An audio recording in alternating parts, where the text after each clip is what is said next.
In this world, a structure known as the Tower of Malevolence, also called the Harbinger of Disasters, suddenly appears out of nowhere. Along with it, countless demons and monsters emerge, wreaking havoc on humanity and plunging them into a state of hopelessness. Their devastation is so overwhelming that mankind is driven to the brink of extinction until the first generation of Awakened, known as the Founders, rise to challenge them. These legendary warriors manage to push back the monstrous threats and eventually succeed in defeating them, destroying the tower in the process. For the first time, humanity claims victory against these creatures from another dimension. The Founders are hailed as heroes, and their legendary feats are immortalized in the mausoleum of the Founders. A century later, a young boy named Kanagi Minato sits in a library, engrossed in a book about these legendary figures. As he reads, he learns about a fearless swordsman who, wielding nothing more than a wooden stick, single-handedly defeats 10,000 soldiers. He also discovers the tale of a wise wizard capable of casting powerful magic without even uttering an incantation. However, in the present era, these stories are regarded as mere legends or fairy tales,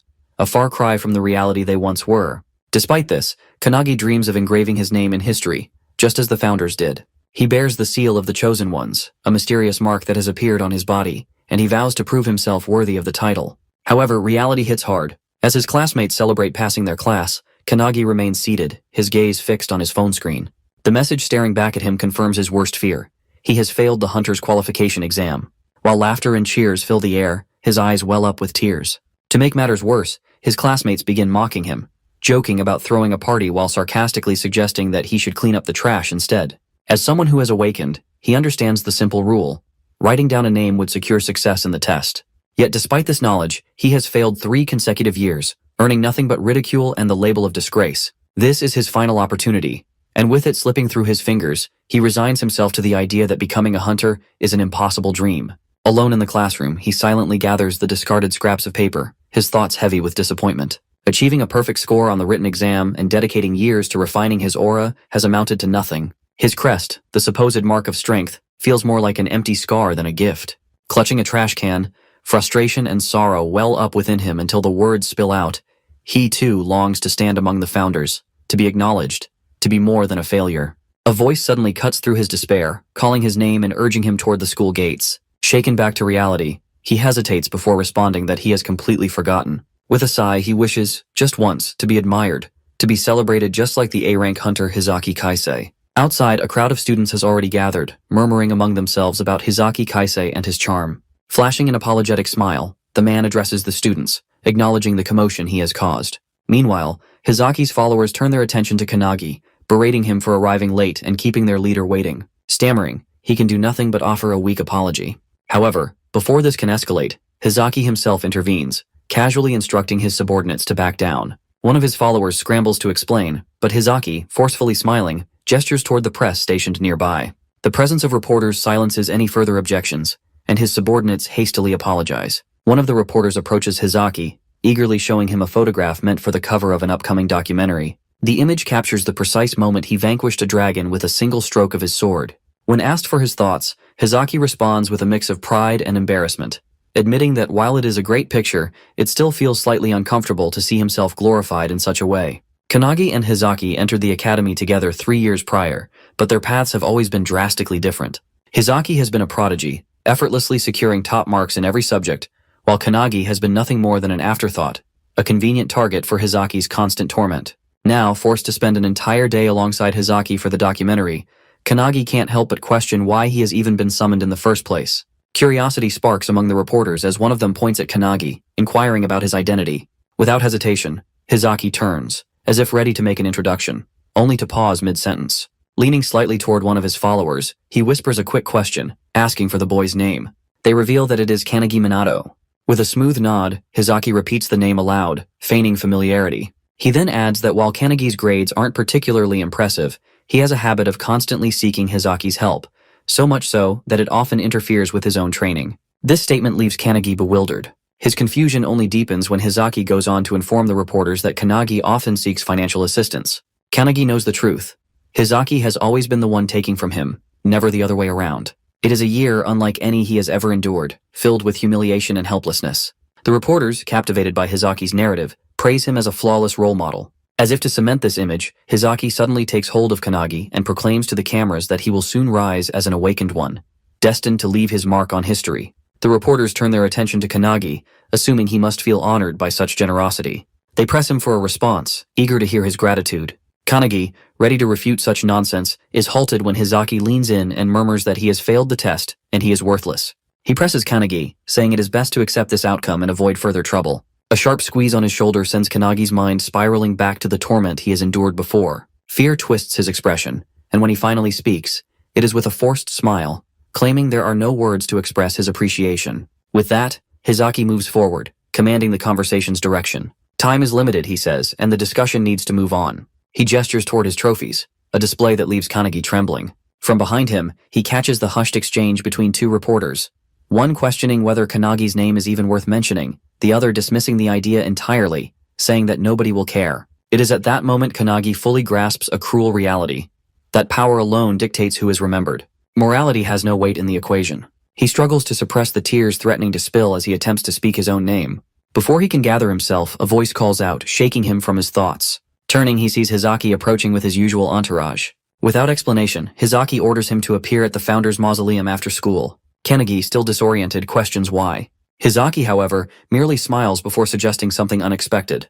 A chance to retake the test. This shocks and confuses Kanagi even more. Hizaki assures him he will handle matters with the association. When Kanagi questions his motives, Hizaki makes it clear that this is just another move to boost his own image. The upcoming documentary's final segment will take place at the founder's mausoleum. Everything has to be recorded there, and the matter needs to be addressed accordingly. Before departing, Hizaki makes one thing clear, revealing that Kanagi has no choice but to comply. As Kanagi stands there, struggling to process the situation, he feels an internal conflict warring within him. He detests being used as a pawn for Hizaki's self-promotion, but at the same time, this is a rare second chance. Despite his resentment, a faint smile creeps onto his face, determined that this time, he won't fail. Later, at the founder's mausoleum, the cameras roll as the final scene of the documentary unfolds. The lens captures Hizaki standing in front of the historic site, making a grand declaration. After the reporters finish their interview with Hizaki, they thank him for his time, mentioning they have captured a great photo. Hizaki politely responds, expressing his anticipation for the article. Once the reporters leave, Hizaki ventures deeper into the mausoleum, where his subordinates are digging something. He inquires if they have located the entry point, to which they eagerly point out a hidden pathway, asking if it is the one they have been searching for. Suddenly, a voice from behind questions their actions. Hizaki casually responds, almost amused, suggesting the person should have figured it out by now. He reveals they are on a treasure hunt. The other individual, Kanagi, erupts in anger, calling Hizaki a grave robber and demanding if he understands the significance of those resting in the mausoleum. Hizaki dismisses the concern, kicking a statue of one of the founders and declaring that the past is irrelevant. He argues that the opportunity to become wealthy is too great to pass up, brushing off the importance of the founder's remains as mere relics. Kanagi, visibly upset, acknowledges the founder's greatness and expresses his desire to emulate their legacy. In a fit of rage, he lunges at Hizaki, but Hizaki effortlessly dodges the attack and strikes Kanagi hard in the stomach, causing him to collapse in pain. As Hizaki continues to berate and assault him, one of his men interrupts, announcing they have discovered something valuable. The man presents a collection of treasures, including a circular crystal that seems to emit a mysterious aura. Hizaki is ecstatic, claiming it could secure his future without the need for work. Kanagi, weakened and struggling to speak, attempts to stop them, but his efforts are in vain. Hizaki grabs him by the shirt and explains in simple terms that he has been using Kanagi all along. He reveals that he has manipulated Kanagi, knowing about his frequent visits to the library and his aspirations. Hizaki coldly declares that Kanagi has served his purpose as a pawn in his scheme. Hizaki then drags Kanagi outside, taunting him about his dream of becoming a hunter. He reveals his plan to steal the treasures from the mausoleum and disappear, framing Kanagi as the culprit. As Hizaki holds Kanagi over a cliff, he mockingly asks for his name one last time, only to dismiss its importance. With a final cruel goodbye, Hizaki lets go, leaving Kanagi to face his fate. Kanagi plunges into the river, his thoughts swirling as he wonders if this is truly the end. His mind is racing with thoughts about all the years of training, the countless tests, and if they all have been for nothing. He feels himself fading, his existence slipping away without leaving a mark on anyone's memory. Just as despair begins to consume him, a strange glow surrounds him. Figures materialize, their voices echoing around him, speaking of a vessel and using Kanagi as one to fulfill their wish. They reveal themselves as the heroic spirits, the very souls sealed within that sacred place. Our boy is really confused about the lights and voices appearing out of nowhere. One of the spirits points at Kanagi Crest, calling it Crest of Nothingness. They explain that while it holds no inherent power, it has the potential to manifest abilities beyond imagination. The spirits offer him a choice: to form a contract with one of them and gain mastery over a specific art, whether it be magic, swordsmanship, endurance, or alchemy. They urge him to decide whose power he desires most. At first, Kanagi thinks of seeking strength similar to Hizaki, but his resolve shifts. He no longer wants to mimic others. He craves a power unmatched by anything in the world, a force capable of erasing every humiliation he has endured. When the spirits press him to choose, Kanagi declares he wants it all. He demands every ounce of their power, refusing to settle for anything less. The founders are taken aback, deeming his request impossible, as no vessel can withstand such an overwhelming influx of energy. Yet Kanagi yells at them and suddenly starts absorbing all of them. Getting inside him, all spirits are confused and shocked that a weak vessel like Kanagi has absorbed all of them. From atop a nearby hill, Hizaki notices a sudden burst of light erupting from the river. The water surges violently, as if an explosion has occurred beneath its surface. Moments later, Kanagi emerges, landing on the hill in front of Hizaki and his men's. Kanagi looks irradiating a powerful aura, and his vibes seem completely different. One of Hizaki's men sneers, mocking Kanagi for crawling back like a roach. Kanagi, undeterred, breaks off a small branch from a tree and swings it at his men. They laugh incredulously, questioning if he truly intends to fight them with nothing but a stick. Hizaki, growing impatient, orders his men to cut Kanagi's head off, ensuring he won't survive this time. One of the men, calling himself an A-rank swordsman, steps forward channeling his energy into his sword. He arrogantly declares that Kanagi should feel honored to be cut down by someone of his caliber. With a swift motion, the swordsman lunges at Kanagi, his blade slicing through the air. But as he lands behind Kanagi, something goes horribly wrong. Blood begins to pour from the swordsman's body, as though he has been the one struck. He screams in agony, collapsing to the ground. Hizaki and the remaining man stare in stunned silence, unable to comprehend what has just happened. Kanagi stands calmly with the branch still in his hand, mocks the fallen man, asking him to teach him the sword skills he was yapping about. Hearing that the remaining man starts channeling a spell, however, before he could do anything, Kanagi counters it with his own. He channels the Thunderbolt Hadad spell with incantation, and it directly strikes Hizaki man, sending him defeated on ground. Hizaki stands in disbelief, struggling to process how Kanagi has effortlessly defeated his men. First with nothing more than a branch, and now with magic that requires no incantation. Memories of ancient legends resurface in his mind. Tales of a legendary swordsman who once felled an army of 10,000 with only a wooden stick, and a wizard who could cast spells without chanting. These stories, long dismissed as myths, now seem to come alive in Kanagi. The souls of the founders, once dormant within the mausoleum, now reside within him. There are 106 souls in him of the great founders. Kanagi, recalling Hizaki's earlier boasts about marking his name in history, steps closer. He declares that his name won't be forgotten, that he will be remembered eternally, and that a new myth will be born from his actions. As he approaches, Hizaki struggles to accept the reality before him, that Kanagi has absorbed the souls of the founders through the crest of nothingness. Inside Kanagi, the founders express their joy and excitement, marveling at the freedom they now experience after centuries of confinement. They eagerly discuss who will take control of Kanagi's body, treating it as a competition. Among the founders, the great swordsman Hinoki Reichiro addresses Kanagi, expressing no surprise at being remembered after so long. He inquires about Kanagi's plans, dismissing Hizaki as insignificant, and directing Kanagi's attention to something far more ominous behind him. Kanagi, now focused, turns to Hizaki, who stammers in fear, warning Kanagi not to underestimate an A-rank hunter like himself. Without hesitation, Kanagi delivers a powerful jab to Hizaki's face, sending him flying through the air. Kanagi then turns his attention to a mysterious bag emitting a dark aura. As he focuses on it, a surge of immense power blasts out from within, catching him off guard. Hinoki, however, remains calm with a faint smile playing on his lips. Meanwhile, in the city, a three-headed wolf monster is wreaking havoc. A man calls out to Kisaragi, urging him to handle the beast. Kisaragi swiftly engages the creature. With a graceful leap, he positions himself above the three-headed wolf and strikes it with a waterfall impact attack from above. The crowd erupts in cheers, amazed by his ability to instantly defeat an A-rank monster. Kisaragi, an S-rank hunter, humbly accepts their praise, inquiring about Hizaki's whereabouts. A man mentions that Hizaki is likely occupied with an interview, adding that it must be nice to be hailed as a young hope. Kisaragi brushes off the comment, noting that Hizaki's rising popularity will benefit their guild's reputation. As they prepare to file a report and grab a drink, a deafening aura engulfs the city, accompanied by an overwhelming pressure.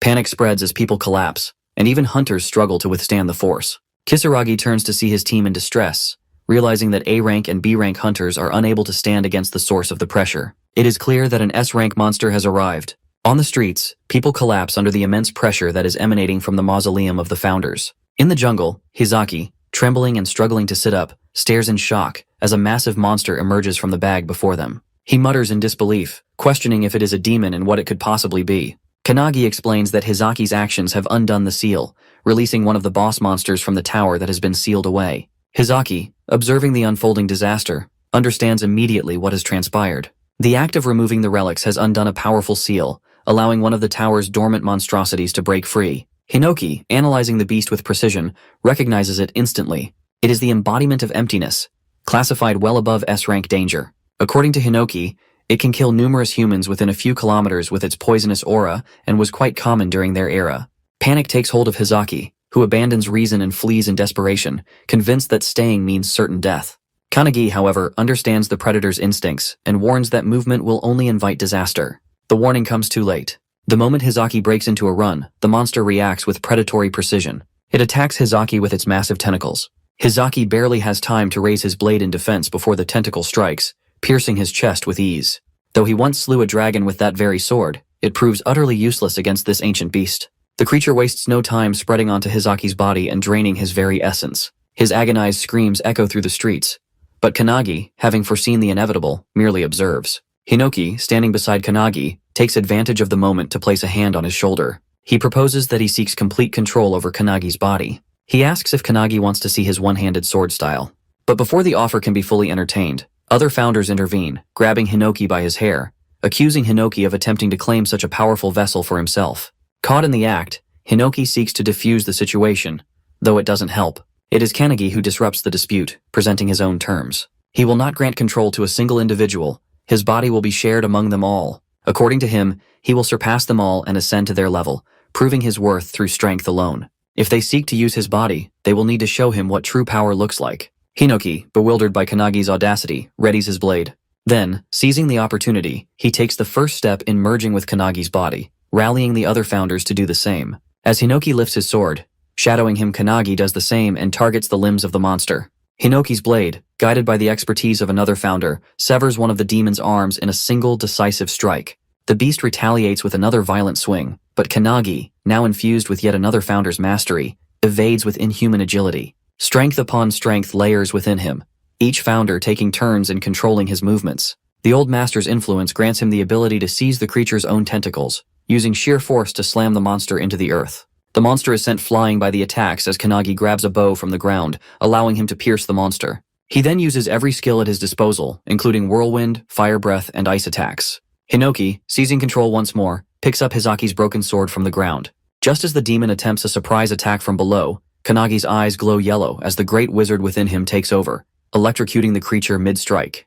With a powerful leap, Kanagi positions himself above the monster, and Hinoki, now in control, executes his signature one-handed sword technique, the Gekirutachi wave cutting blade, slicing the demon in half and ending its rampage. A victorious smile spreads across Kanagi's face as the demon falls. Meanwhile, perched on a nearby tree, a raven observes the entire scene. Somewhere in the city, a man standing on a tower answers his phone, shocked to hear that the monster has already been defeated before he could intervene. He inquires if there are any strong hunters nearby, and the person on the other end reveals that, according to footage from the Raven, it is a student from the academy who has accomplished the feat. The man, Chihara Midori, the world's strongest awakened, expresses his desire to meet this student. The next morning, Midori sits atop a pile of monster carcasses, calling the academy's director. He informs him about the S-rank monster's defeat, but clarifies that it wasn't his doing.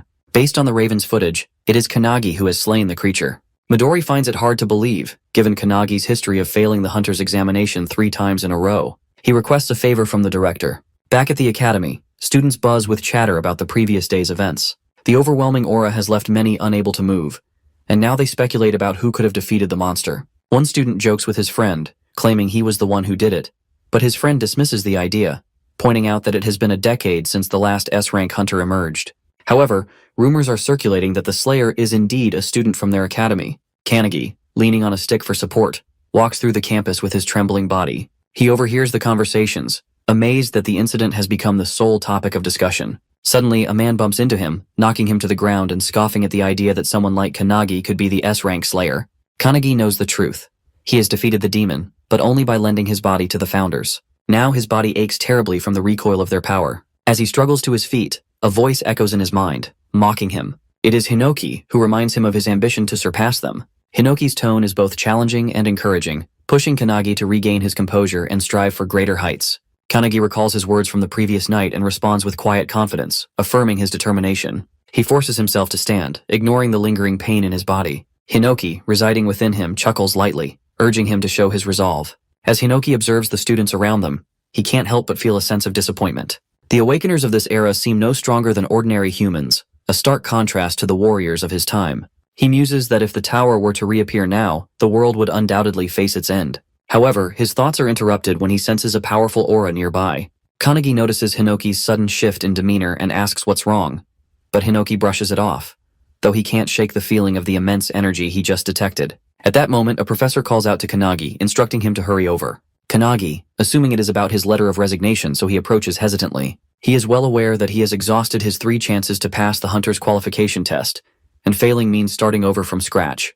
To his surprise, the professor orders him to go to the field for a re-examination. The news leaves Kanagi stunned, as such opportunities are almost unheard of. Meanwhile, students gather by the windows, whispering among themselves. None can recall a hunter re-examination ever being conducted before. On the field, Kanagi is in position for a sprint. He is still not in perfect condition, but is determined to prove himself. The first challenge is a 100-meter sprint, with an average completion time of 3.6 seconds and a record of 2.7 seconds. The student who bumped into him earlier trash-talked Kanagi, calling him a failure. As he begins to run, the students watch in disbelief as he crosses the finish line in just 1.2 seconds. The next test is a 3,000-meter sprint, with an average time of 4 minutes and 20 seconds and a record of 3 minutes and 17 seconds. Kanagi shatters expectations again, completing it in 1 minute and 17 seconds. The following tests, push-ups, bench press, and others, yield similar results. Kanagi surpasses every record, often doubling the previous bests. The students are left in awe, some even admiring his newfound prowess.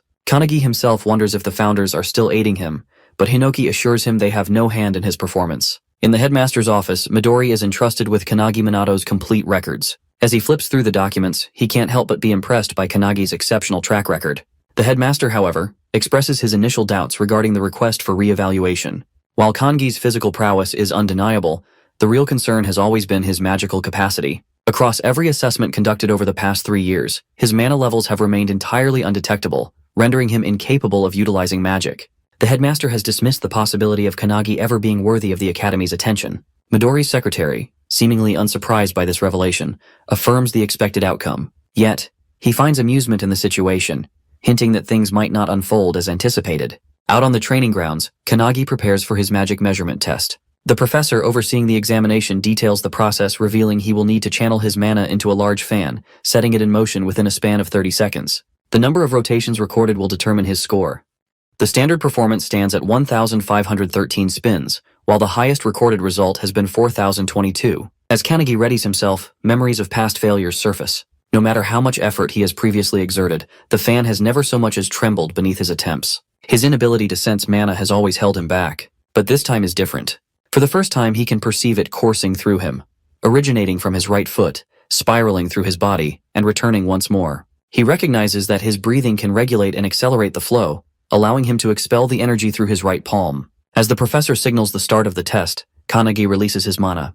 Instantly, the fan spins into motion at an astonishing pace. The counting machine struggles to register the rapid increase in speed, while the sheer force of the wind makes it difficult for the observers to even see the numbers. The velocity escalates beyond expectation, and before anyone can react, the machine blasts. The fan, now completely detached, shoots across the field like a cutter. Students cry out in alarm as it hurtles toward the main building, crashing directly into the headmaster's office with a deafening impact. Inside, the headmaster barely evades the incoming debris, collapsing from the sheer shock of the event. Midori's secretary, stunned by the spectacle, can hardly process what has transpired. Meanwhile, Midori, unshaken by the chaos, merely chuckles. To him, the resemblance between Kanagi's abilities and his own is undeniable. According to Midori, there has only ever been one individual before Kanagi who has produced an immeasurable score, and that is himself. The professor, still trying to make sense of what he has just witnessed, declares that Kanagi has passed the hunter examination. A wave of excitement ripples through the students as they erupt in cheers. Not only has Kanagi shattered every record, but he has surpassed all expectations. Staring at his own hands, Kanagi trembles with disbelief. He has spent years believing himself incapable of wielding magic, yet the power has been within him all along.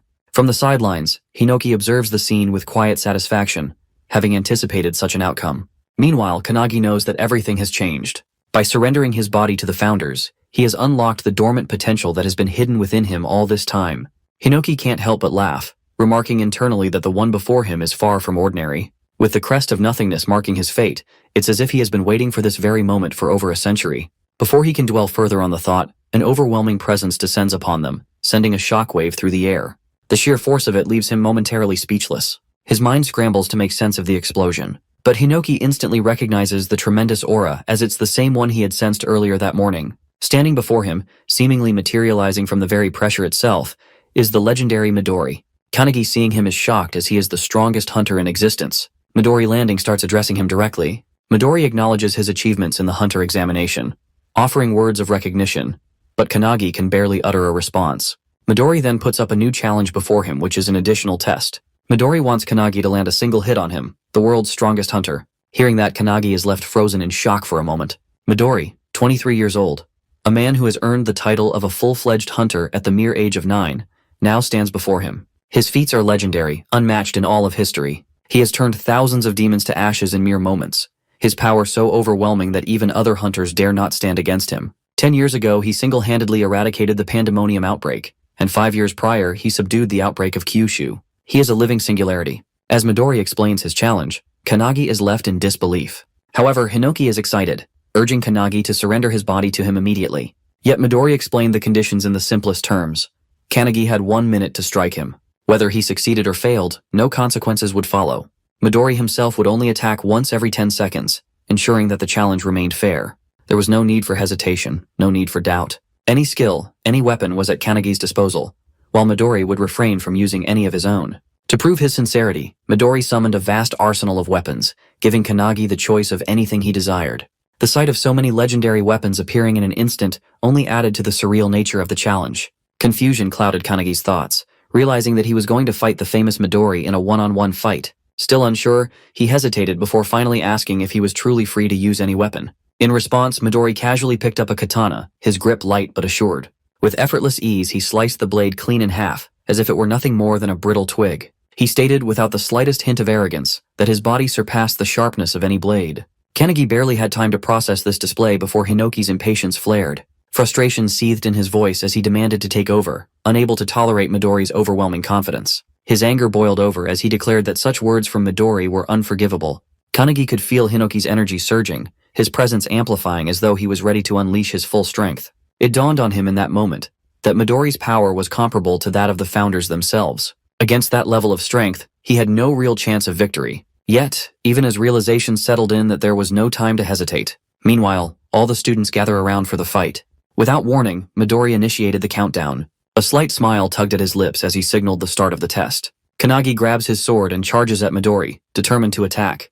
Hinoki questions whether he intends to fight alone, insisting it isn't fair, but Kanagi ignores him and continues his assault. Despite knowing his efforts are futile, he believes that to become a legend, he must rely on his own strength, rather than borrowing power from the founders. He swings his sword at Midori, but Midori effortlessly dodges with minimal movement. Even as Kanagi relentlessly attacks, he remains on his phone, casually asking which social media he uses, and remarking that the incident will surely be recorded and go viral. The students watch in disbelief, astounded that Midori can dodge every strike without taking the fight seriously. Though Kanagi continues his relentless assault, one student notices something unusual about his movements. As they watch closely, Kanagi lifts his sword, feinting a vertical slash before swiftly switching to a horizontal one aimed at Midori's feet and throat. The execution is flawless, and Kanagi is amazed at how naturally his body moves. Realizing he isn't tiring, he wonders if this is the effect of lending himself to the founder's power. His thoughts are abruptly cut off when Midori places a finger on his head, preparing to flick him, and casually mentions that 10 seconds have already passed. Kanagi narrowly dodges, but the power Midori releases obliterates the field. Seeing the destruction, Kanagi realizes that if the attack had connected, his head would have been gone.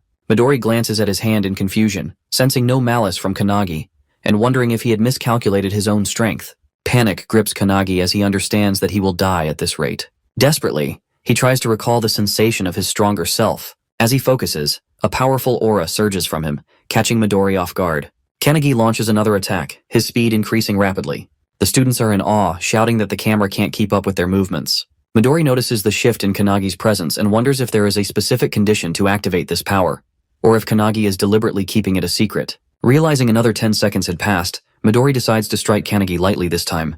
He bends down, positioning his finger to flick again, but instead, he hits Kanagi in the chest, sending him crashing hard into the wall. Kanagi coughs up blood, yet he finds the experience incredible.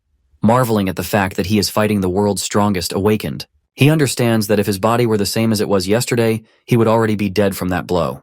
This realization makes him smile, knowing it means he is growing stronger. However, he also acknowledges that his current skill is not enough to pass Midori's test. Determined, he chooses to push forward with brute force and charges at Midori once more. Suddenly, Midori appears beside him with unbelievable speed, causing Kanagi to stop in his tracks. Apologizing, Midori tells him he has seen enough. He then states that the 30 seconds are up before striking Kanagi at the nape, making him slowly lose consciousness. As Kanagi collapses, Midori observes that he is indeed a genius, but not on the same level as his comrades. In the end, Kanagi is unable to fully unleash the power Midori had sensed. Calling his secretary, he informs her that they should head back, expressing his disappointment in the outcome. Just then, Kanagi grabs his sword, and Midori immediately senses an intense aura from behind him. Midori glances back and sees Kanagi's body radiating with power. Hinoki, now speaking through Kanagi, remarks that the stubborn brat is already asleep, allowing him to finally take over. Stepping forward, Hinoki suggests they extend their fight a little longer.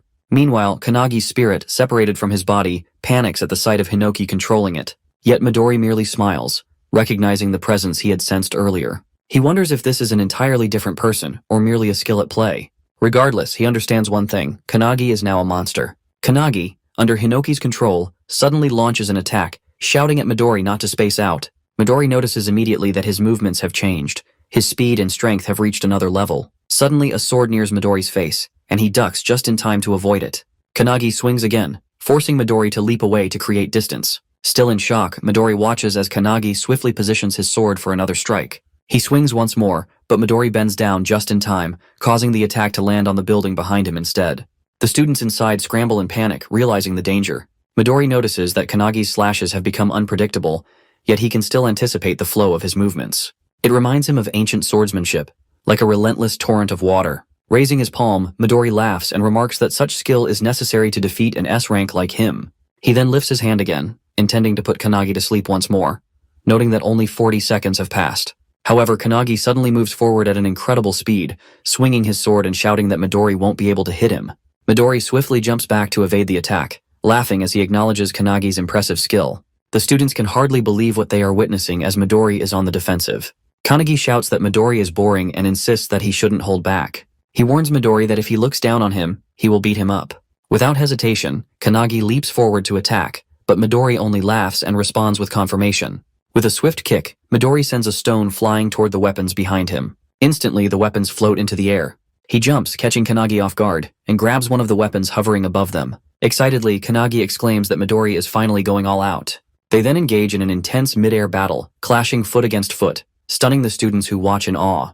They seize every weapon within reach, shattering them into pieces with their sheer strength. Meanwhile, inside Kanagi's body, the founders observe Hinoki unleashing his full power. They are impressed that Midori is able to keep up. Old Man Spirit suggests joining the fight, but another founder scolds him, calling him tactless. The Great Wizard, watching in silence, suddenly realizes that Kanagi has been studying Hinoki's movements, trying to learn from them. He notices Hinoki shifting his center of gravity as he pounces from below, but the sword in his hands shatters once again. Frustrated by the poor quality of the weapon, Hinoki feels a surge of anger. Midori, on the other hand, finds the battle exhilarating and fun. However, he soon realizes that there are no swords left and wonders if Kanagi will resort to firearms. With a taunting smirk, Midori shouts that only 10 seconds remain and teasingly asks what Hinoki plans to do now.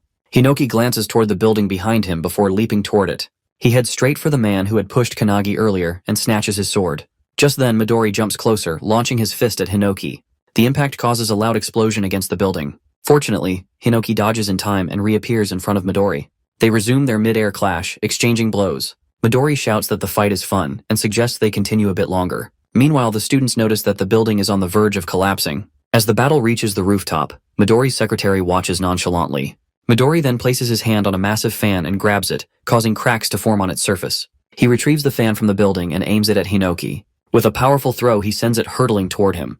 However, he is taken by surprise when Hinoki, wielding his one-handed sword, slashes through the fan like dice with his dice-style sword art. The fan shatters into tiny fragments, and Midori reacts with excitement, praising Hinoki's skill. However, Hinoki wastes no time and launches his sword at Midori. To his shock, the sword shatters upon impact. Midori raises his hand, aims at him, and calmly acknowledges that 60 seconds have passed before striking Hinoki with his palm, sending him crashing down. Hinoki curses under his breath, but before he can react, Kanagi suddenly leaps onto his back and pushes him back toward the other founders. As Midori's attack nears, Kanagi manages to deflect it aside with a gentle motion, successfully dodging the strike. The unexpected maneuver leaves both Hinoki and Midori stunned. However, the impact breaks one of Kanagi's hands. Despite that, he remains focused on his goal and delivers a punch to Midori's face with his remaining good hand. From the inside, the battle between the singularities feels endless. A fierce clash over a seemingly small outcome, much like a chess match where both players are equally skilled. Despite its intensity, Hinoki knows it has lasted only a brief moment. Watching with quiet pride, he realizes that Kanagi has carved open a new path to victory. Kanagi, however, is left in shock when he sees Midori halt his fist just in time. Frustration fills him as he realizes he has failed to land a clean hit. But then, to his surprise, Midori smiles and deliberately pulls Kanagi's fist toward his own face, acknowledging the effort. Without hesitation, he confirms that Kanagi has passed. Before either can react further, both collapse onto the ground. The students observing the battle murmur in confusion, struggling to comprehend what has just happened. Midori, still holding Kanagi's unconscious body, calls for his secretary, Rin, and informs her that they should leave. Rin arrives beside him and inquires about the outcome. Midori confirms that Kanagi has passed and admits finding him interesting. However, he acknowledges that he has accidentally broken Kanagi's arm and requests Rin to heal him. She agrees without hesitation. The students, overhearing the conversation, struggle to believe that Kanagi has succeeded. The realization soon sets in, and cheers erupt throughout the area that Kanagi managed to land a punch on Midori. The noise stirs Kanagi awake, and as Rin works on healing him, she cautions him not to move. He complies, thanking her, and she congratulates him on passing the test. Kanagi, still in disbelief, sits up abruptly, questioning whether he has truly managed to land a hit on Midori. Before he can process the thought further, Midori suddenly appears beside him, amused by his reaction. Without dwelling on the moment, Midori affirms that a pass is a pass. He acknowledges having taken the battle seriously midway through his consecutive attack. Midori goes on to praise Kanagi's skill, commending his ability to dodge his strongest attack and his impressive movements. He encourages Kanagi to take pride in the achievement. Kanagi, regaining his composure, accepts the praise. Without hesitation, he turns his attention to the next step, eager to know what comes after passing. His question leaves Rin momentarily puzzled as she turns toward Midori, who, equally uncertain, searches for an answer. Later that night, Kanagi at home assists his mother with cleaning as she prepares food in the kitchen. She casually asks how many guests will be arriving, and Kanagi, still unsure, estimates only one. His mother reflects on the day's events, remarking that it has been a momentous occasion. Not only has Kanagi passed the hunter's examination, but he has also attracted the attention of Midori. She expresses confidence in her son's abilities, believing that he has always been capable of achieving anything through sheer effort. Kanagi listens with quiet appreciation, acknowledging her words. However, his mother's expression soon shifts as she voices her concerns about such a famous individual visiting their home, suggesting it might be mistaken for a doghouse. Kanagi, exasperated, quickly dismisses the idea, insisting that Midori is not the type to judge such things. After finishing his chores and helping his mother, he finally collapses onto his bed, his mind still lingering on the events of the day. His gaze drifts to the card Midori has given him, and a sense of uncertainty fills him. He finds himself questioning why Midori has not given the situation more thought. His memories wander back to the battlefield earlier that day, recalling the moment when Rin had taken Midori down, twisting his leg. He vividly remembers Midori's pained scream as Rin had confronted him. At that moment, Midori has reminded Kanagi of his earlier words, implying that he has agreed to become one of his comrades upon victory. Kanagi, confused, has denied ever saying such a thing. Rin, growing more agitated, has tightened her grip on Midori's leg. Midori informs Kanagi that there are too many eyes around and suggests visiting his home that night to discuss matters in detail. He promises to explain the available choices and reveal their real enemies. Kanagi ponders who these enemies could be, knowing that the tower is already destroyed by the founders, and that the current hunters are tasked with eliminating the monsters that escaped from the dimensional crack. He wonders if there is another reason but soon drifts into sleep. Suddenly, Hinoki's shouting startles him awake. He sees Hinoki and the founders gathered in his room. Confused, he asks why they are there and what is wrong. But Hinoki simply states that they were discussing something and have just finished.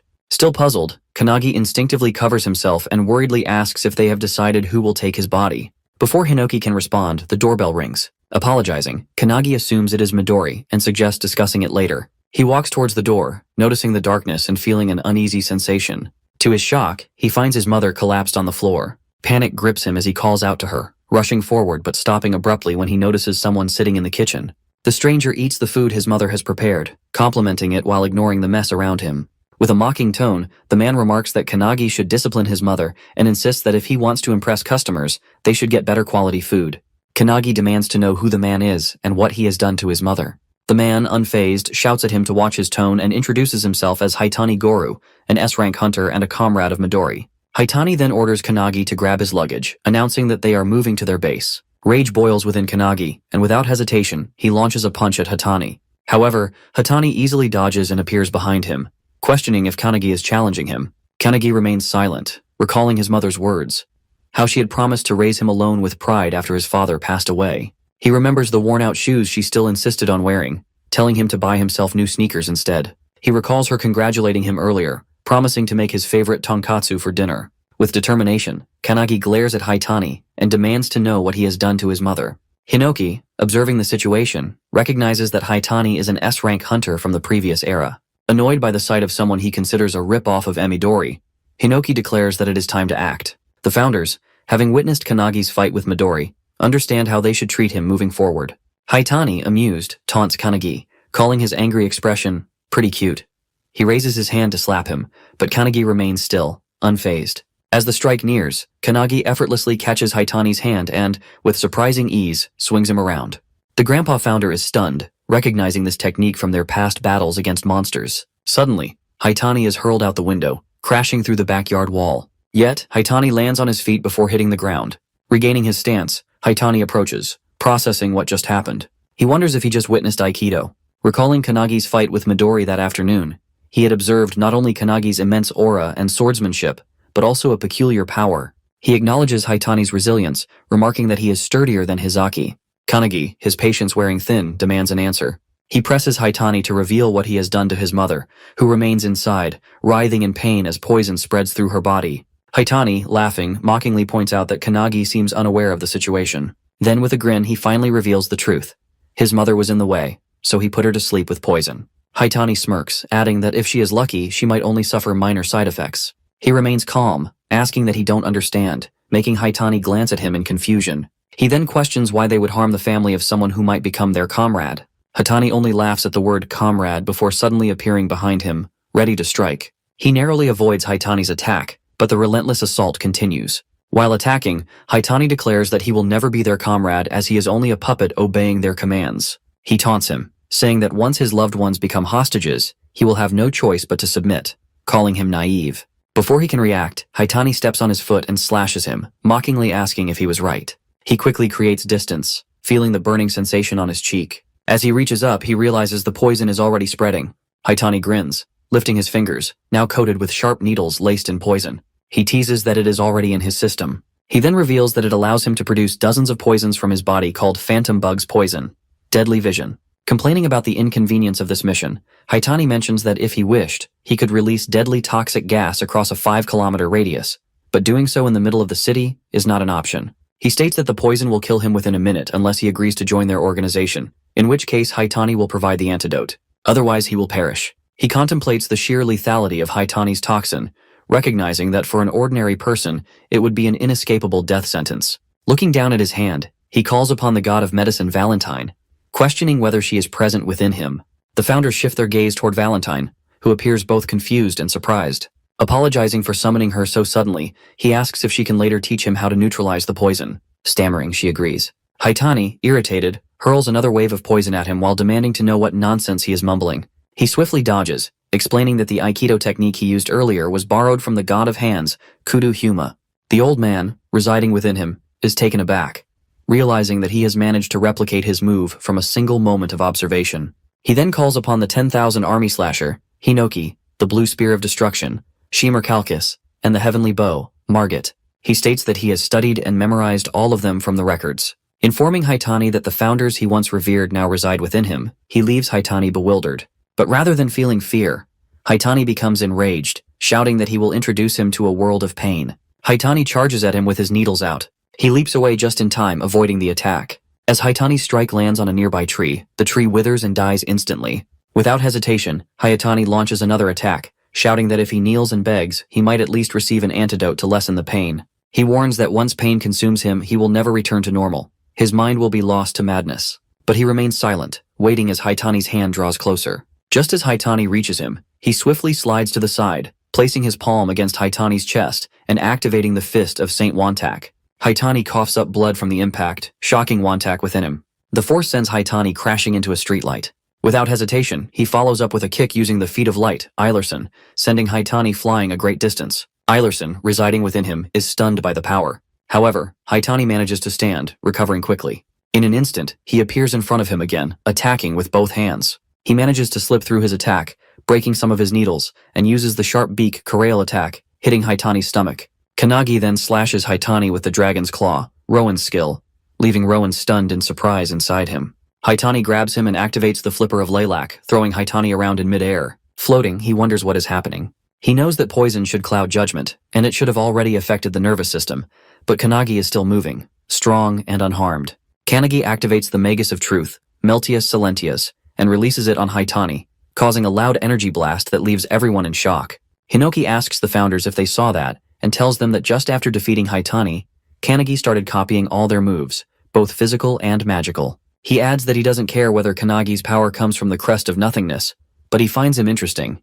The founders agree. Hinoki suggests they train Kanagi, believing that if the founders train him, he will become the strongest awakener. Somewhere else on rooftops, hooded individuals are running and jumping. One of the individuals urges everyone to hurry, revealing that Nemours guilds are after Kanagi, so they should move quickly to catch him before they do. Suddenly, Midori appears behind him, asking if there are really that many.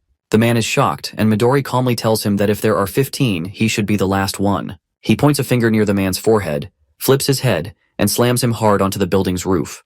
Midori contacts Rin through his Raven's call, and she answers immediately, informing him that she has arrived. She reassures him that no awakeners are nearby, but her next words catch him off guard. Someone else has already been there. Midori remains silent, waiting for her to continue. Rin then reveals that the intruder was Haitani, an S-rank hunter known for his mastery of poison. He had come looking for Kanagi but had been utterly defeated. Midori's gaze shifts to the rooftop, where Haitani lies sprawled out, mouth slightly open, making Midori wonder what had happened. A short while later, they arrive at Kanagi's house. Midori claps his hands together, a bright grin forming as he praises Kanagi. He expresses genuine admiration, admitting that he never expected Kanagi to take down an S-rank hunter. Without hesitation, he asks if Kanagi had been exposed to the poison. Kanagi scratches his cheek, offering a small, sheepish response. Both he and his mother are fine. Hinoki crosses his arms, unimpressed. He reminds Kanagi that without Valentine's intervention, he wouldn't have made it through the night. At the mention of her name, Valentine groans in exhaustion, only for Hinoki to acknowledge her quick work. He notes that finishing everything in just 5 seconds is no small feat. Valentine shrugs, muttering that it wasn't difficult. With the poison's creator lying there, all it took was a few well-placed jabs to extract the necessary blood samples and find the antidote. Midori exhales, turning his attention back to Kanagi. Apologizing for his delayed arrival, he reassures him that he has already taken precautions against the many organizations now targeting him because of the events from today's video. Kanagi, still processing everything, finally voices the question weighing on his mind. He asks if Haitani had been lying when he claimed to be Midori's comrade. Midori nods without hesitation, confirming that it was a lie. He adds that there are plenty of people who throw his name around for their own benefit. With that matter settled, he shifts his focus back to Rin. He asks if she is finished, and as if on cue, she appears at his side, nodding. She informs him that all the damage has been repaired. Kanagi's eyes widen in disbelief as he glances at his house, his window and backyard wall restored to perfection. Midori, then with a bright smile, suggests they head inside to discuss Kanagi's future. Kanagi, standing frozen in place, feels a mixture of anticipation and unease settle over him. The next day, Kanagi's mother sees him off at the gate as a car waits for him. She reminds him to check if he's forgetting anything, but Kanagi reassures her that he's fine, and that she worries too much. She can hardly believe that the very child she raised in her arms is now heading to Midori's place. However, Midori has already assured Kanagi's mother that he will take care of him and turn him into a great hunter. Hearing that, Kanagi feels a surge of excitement, but his mother remains a bit concerned. Hiding her worry, she hands Kanagi his lunch, urging him to eat since he skipped breakfast, even though he doesn't really need it. Kanagi takes it without argument. Then his mother voices her concern directly to Midori, asking if her son will face danger. Midori confirms it without hesitation, to which his mother reveals that Kanagi has always struggled until now. It's a big deal for her to entrust her son to Midori's care, yet, as a mother, she can't help but feel uneasy. Midori, in a confident tone, assures her that he will train Kanagi to the point where he won't have any weaknesses left. Hearing this, she finally agrees to leave Kanagi in his hands. As they get into the car, Rin, the driver, glances at Midori and asks if it was really okay to make such a promise to Kanagi's mother, considering that even they don't know what the future holds. Midori, momentarily concerned, looks back through the rearview mirror and sees Kanagi's mother giving him last-minute advice, telling him how to wash his clothes properly and reminding him not to sleep naked or he'll catch a cold. Seeing her concern, a determined look flashes in Midori's eyes. He silently vows to do his best. Meanwhile, Kanagi, holding back his emotions, says his final goodbye. Just as he's about to enter the car, his mother reminds him to come home for New Year's. As they finally drive away, Midori asks if Kanagi is okay. Kanagi admits that he had to control his emotions pretty hard.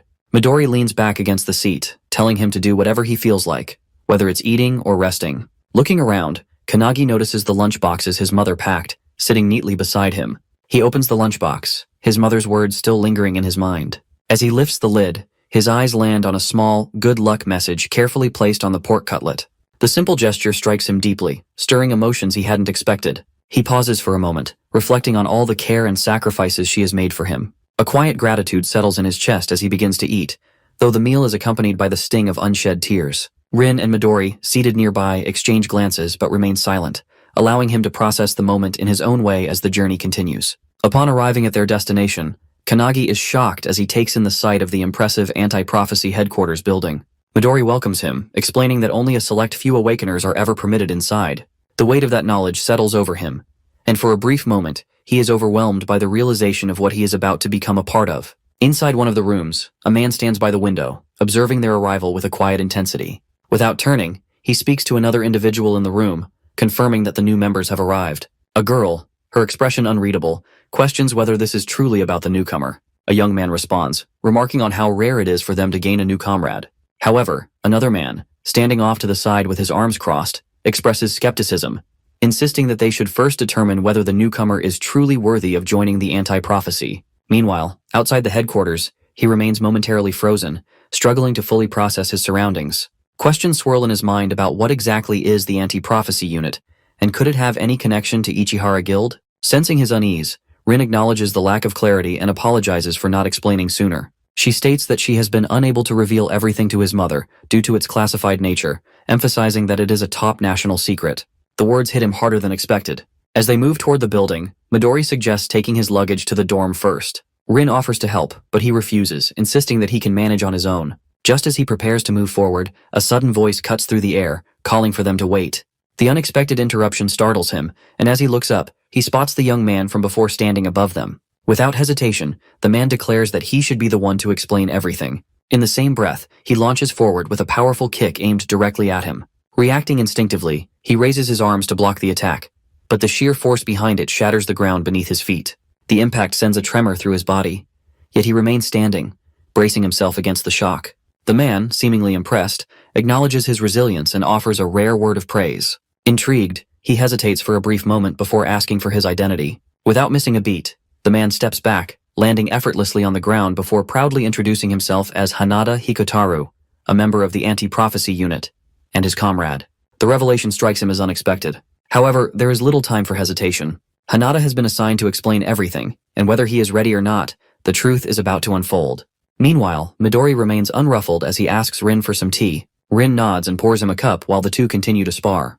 Midori watches them calmly, his gaze steady as he questions Hanada about why they are fighting despite being comrades. Hanada, unfazed, explains that it serves two purposes: to introduce the anti-prophecy unit to Kanagi and to test his skills.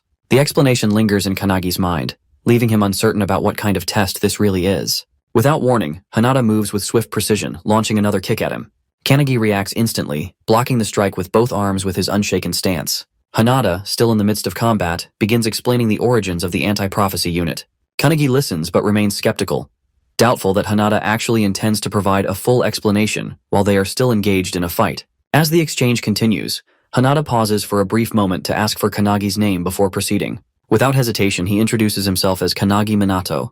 Midori, still leisurely sipping his tea, reflects on how Kanagi has been tested repeatedly, first by the academy, then by himself, and even by an S rank. And now, he faces yet another trial. Turning to Rin, Midori wonders aloud if Kanagi will always be subjected to these constant evaluations. Rin, her expression calm, acknowledges that it cannot be helped. After all, Kanagi is a talent Midori has personally scouted. Hanada's relentless kicks keep coming, yet Kanagi keeps blocking with his hands, his endurance unwavering. At one point, Hanada throws out a question. What is the role of a hunter? Kanagi answers without hesitation, stating that a hunter's duty is to eliminate the monsters that emerge from dimensional cracks. Hanada gives an approving thumbs up, affirming that his answer is correct. He goes on to liken the role to pest control, a straightforward yet weighty analogy. Then, without warning, Hanada drops to the ground, shifting the conversation with a new question. He asks Kanagi about the other dangers that exist outside of dimensional cracks. The question catches Kanagi off guard. He hesitates before asking Hinata to clarify what he means by other dangers. Hinata's expression darkens slightly as he explains that the world faces threats far worse than those caused by dimensional cracks. He speaks of terrifying events, the Pandemonium 10,000 Demons Castle from 10 years ago, and the Great Outbreak of Kyushu from 5 years ago. Kanagi immediately recognizes these as large-scale dimensional breaks, disasters that left lasting scars. Before he can formulate a response, Hanada suddenly lunges at him. Instinct kicks in, and Kanagi raises his arms in defense, managing to block the attack. Even so, the sheer force of the strike sends him skidding backward. Hanada acknowledges his resilience, praising him for correctly recalling the public knowledge of those past catastrophes. He then adds that Kanagi will come to understand far more about them once he begins training at the academy. Just as Kanagi steadies himself, his breath still measured, he barely has time to react when Hanada appears above him with staggering speed. There's no room to think. Hanada's leg is already descending in a crushing axe kick. Kanagi throws himself out of the way just in time, narrowly dodging as Hanada's foot slams into the ground. A nearby tree takes the impact instead, splitting cleanly in half. The sheer force of the attack leaves Kanagi momentarily stunned.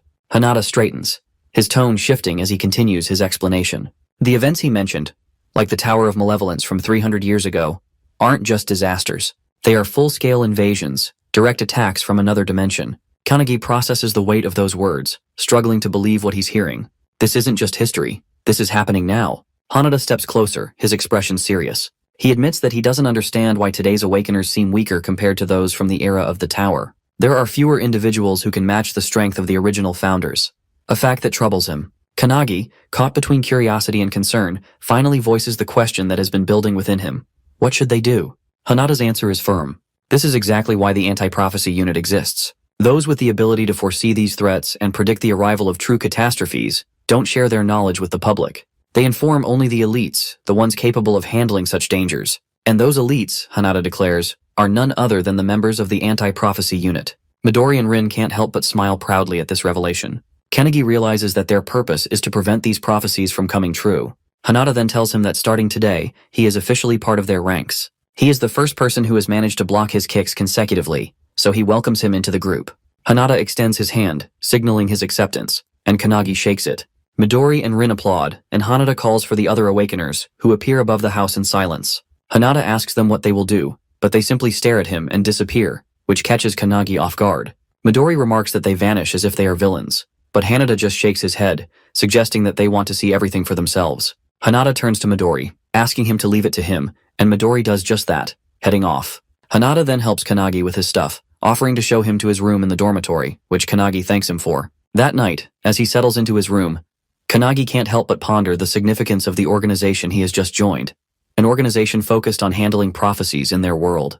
He wonders if the founders have faced the same kind of crisis during the era of the Tower, and if he is now battling against something foretold. His thoughts fill with anxiety, but then, a voice interrupts his worry, suggesting that he simply train. Surprised, he turns around to see Hinoki and the other founders standing before him. He quickly apologizes for not having spoken with them earlier, but Hinoki reassures him that they have made a decision. As the founders, they have decided to train him to become the strongest Awakener, much like Midori. With their guidance, he could become the strongest Awakener in history, one of their disciples. Kanagi is taken aback, asking if they truly want him to be their disciple. Hinoki nods and replies affirmatively, worriedly adding that it is a fine idea. But Hinoki teases that it will lead to a sort of battle royale between them. Kanagi, worried, urges them not to fight over him. Hinoki explains that things have started that way, but after observing him more closely, the founders have changed their minds. Rather than using his body for their own gain, they find the idea of training him far more intriguing. Hinoki then shares that when Kanagi defeats the poison user, he manages to copy all their moves, even though he cannot replicate them at the same level of proficiency. Nevertheless, Kanagi grasps the basics quickly. Hinoki asks if Kanagi understands the significance of his achievement, pointing out that it is possibly a result of his crest of nothingness. But more importantly, it is his speed of learning that makes him stand out. This ability, Hinoki explains, is stronger than any of the founders' talents. As Hinoi speaks, Kanagi feels tears welling up in his eyes. He remembers the looks of disappointment from his previous trainers, the ones who told him that it seemed like he had no talent. Up until this moment, no one has expected anything from him. It has all felt like a dream, especially when he was treated like trash and continuously bullied for failing the hunter's qualification test 3 times. He recalls the laughter of his classmates, their mocking voices urging him to give up. His name is often forgotten, lost in the crowd, as no one cares enough to remember it. No one has faith in his future, and he has grown accustomed to being overlooked. Yet now, two of the most renowned figures, Midori and Hinoki, acknowledge him. The thought of such recognition fills him with disbelief, making him question whether he even deserves this newfound happiness. For so long, he has admired them from afar, never once expecting that they would place their trust in him. Hinoki, noticing his reaction, approaches him with a reassuring smile and places a hand on his shoulder, urging him not to let his emotions overwhelm him. It is then revealed that their very souls reside within him, particularly during his sleep. This presence allows him to access a space unrestricted by the usual confines of time and dimension. With this in mind, they lay out his rigorous training regimen. Each afternoon, he trains with the anti-prophecy unit, and at night, within his dreams, he continues his lessons. Peaceful sleep is now a thing of the past, but he has already steeled himself for the challenge. Without hesitation, he accepts their guidance, expressing his determination to follow their lead. As the night passes and morning arrives, in the bathroom, Hanada stands by the sink, washing his face when he notices him entering. A greeting is exchanged, though fatigue still clings to his expression. The exhaustion is evident, and he admits that he has yet to adjust to the grueling schedule. Hanada, understanding all too well, recalls his own struggles during his initial days at the dormitory. However, something unexpected catches Hanada's attention, a powerful aura emanating from him. Curiosity piqued, Hanada acts on impulse, launching a swift kick toward him. Yet, in a seemingly effortless motion, he simply lowers his head, simultaneously spitting out the water in his mouth before moving away. Without sparing a second glance, he dismisses Hanada's antics, stating that he has no patience for such things in the early morning, and that he is heading to the cafeteria first. Hanada, left in disbelief, realizes that the speed of his attack is faster than the previous day, yet it has been dodged with ease. Moments later, in the cafeteria, Hanada spots a suitable place to sit and approaches a woman enjoying a piece of fruit. He inquires whether she minds if they join her, to which she gives a curt approval. Seizing the opportunity, Hanada takes a seat across from her and signals for him to sit beside him. Recognition dawns as he recalls that the woman was introduced as one of Hanada's comrades the day before. However, her demeanor remains distant. She addresses him with formality, making it apparent that she does not particularly welcome his presence. Despite this, he greets her and introduces himself. Her indifference is immediate. She has no interest in learning his name, nor does she intend to remember it. Raising her fork and pointing it in his direction, she declares that she will acknowledge his name only when she deems him worthy. Until then, training is the priority, and he is expected to accompany her on a mission to eliminate a prophecy. The prophecy dated back to 1945, when the first book of prophecy had been unearthed deep within the ice of Antarctica, buried 3,000 meters beneath the surface. It was known as the Book of Doom. Its writing was crude, resembling the scribbles of a child, yet its contents foretold a catastrophic future. According to its predictions, the world would be subjected to a devastating attack 80 years later, along with a series of apocalyptic disasters. The weight of its words had been enough for the world to take it seriously. As they travel in the car, she poses a question, prompting him to reflect on why the world chooses to believe the book's grim predictions. His thoughts linger for a moment before he looks in her direction, still uncertain of her name. However, before he can inquire, she dismisses the need for introductions and urges him to provide an answer. He reasons that the prophecies must be accurate, but her reaction is immediate. She scoffs at his response, questioning his intelligence. If even a single event inscribed in the Book of Doom comes to pass, the world will face its end. The weight of this revelation leaves him stunned. As their conversation continues, he turns to Hanada, curious about the number of prophecies recorded. Hanada estimates that there are around 200, a revelation that leaves him speechless. He can't help but wonder if the world is already beyond saving. However, Midori reassures him that nearly 180 of these prophecies have already been prevented, a statement that fills him with awe. Still trying to grasp the significance of it all, he returns to the question of why the world puts its faith in the book. The woman explains that the Book of Doom was discovered by an explorer named Bernard Russell. The moment Bernard opens it, the very first page greets him with the words, "Hello, Bernard," followed by a precise timestamp, March 17, 1945, at 11:35 a.m., on a sunny day, the date and time when he discovers the book. The eerie accuracy of this prediction leaves no room for doubt. Hours later, they arrive at their destination, Tokyo Sumida Ward, where an intermediate-level dimensional crack has formed. As they approach, guards stationed at the site block their path, firmly stating that the area is off-limits. Ignoring the warnings, they move past them with remarkable speed, leaving the guards momentarily stunned. When he hesitates, questioning whether it's truly all right to proceed, Hanada assures him that it is. The woman begins explaining the broader crisis at hand. Catastrophic events such as the Third World War, the dark side of the moon, the invasive pandemic, and the floating trees have all been classified as emergencies. Among these, the pandemonium outbreak, an incident Midori manages to suppress, stands as a particularly dire example. Though the Book of Doom is widely known, it is merely one of many grimoires scattered across the world. The anti-prophecy unit exists specifically to gather intelligence, analyze predictions, and take preemptive action. Their responsibilities span multiple threat levels. Rank 3, involving the destruction of one or multiple regions. Rank 2, escalating into national emergency. Rank 1, affecting the planet's environment as a whole. Special rank, reserved for destruction of the world. He listens intently, his growing realization turning into alarm. With urgency in his voice, he asks if these missions are now solely their responsibility. The woman, unshaken, confirms that such duties naturally come with being a member of the anti-prophecy unit. Not long after, Kisaragi and his team spot them crossing the yellow caution line and immediately confront them. Assuming they are civilians, Kisaragi warns them to turn back, explaining the dangers of their location. However, she dismisses his concerns, stating that today's prophecy is a rank 3 event. Though the dimensional crack before them appears to be an intermediate B rank, in reality, it poses a much greater threat. A rank 3 disaster, codenamed Yellow Journal. She is certain that the crack will expand further, and almost as if on cue, it begins to widen at an alarming rate.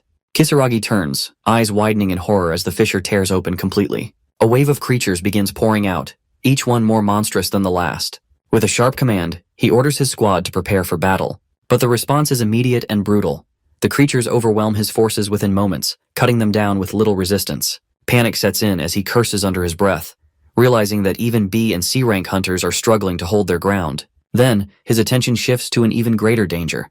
The immense pressure radiating from a boss-level monster. Watching the newcomers stride forward, Kisaragi tries once again to intervene, warning them to stay back. But before he can say more, the woman presses her hand to the ground and casts a spell called Trismegistus. Instantly, spears erupt from below, impaling the creatures in a swift, merciless strike. Their bodies collapse, lifeless, as blood pools around them. Hanada too launches his own attack. With a burst of speed, he moves fluidly through the battlefield, knocking down every enemy in his path with precise, calculated movements. Kisaragi, witnessing the display of skill, is left speechless. He has always considered himself formidable as an S-rank hunter, yet these individuals far surpass him. He can't comprehend who they are or where they have come from. Then, the woman turns to Kisaragi and, with unwavering certainty, orders him to fall back. From their perspective, he is the civilian in this situation. Kisaragi's gaze drops to her hand, where an emblem is imprinted on her skin. Recognition flashes across his face. Their presence here isn't random. They are government operatives. Before he can process the implications, a massive hand emerges from the dimensional crack, ripping it open even further. As the rift widens, a towering beast steps forward.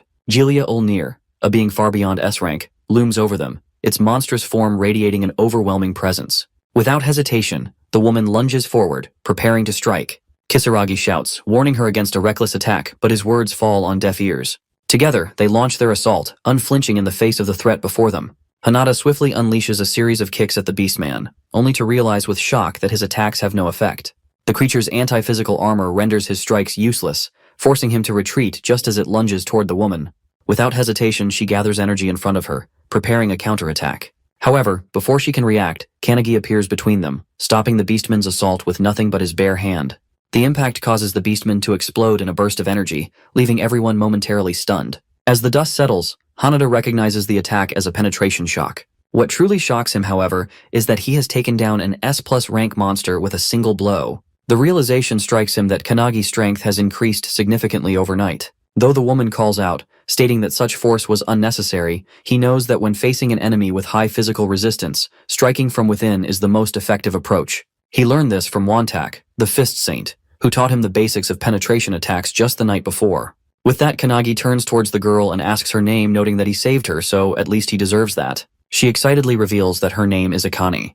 With no time to dwell on the moment, Hanada turns back toward the battlefield, enhancing his physical abilities to engage the new wave of monsters emerging from the crack. The woman, undeterred, unleashes her own attack, drenching her opponents in liquid mercury before igniting it into a powerful explosion with her Mercurius reject skill. Together, they press forward, recognizing that just as Kanagi pointed out earlier, breaking their enemies from the inside is proving far more effective.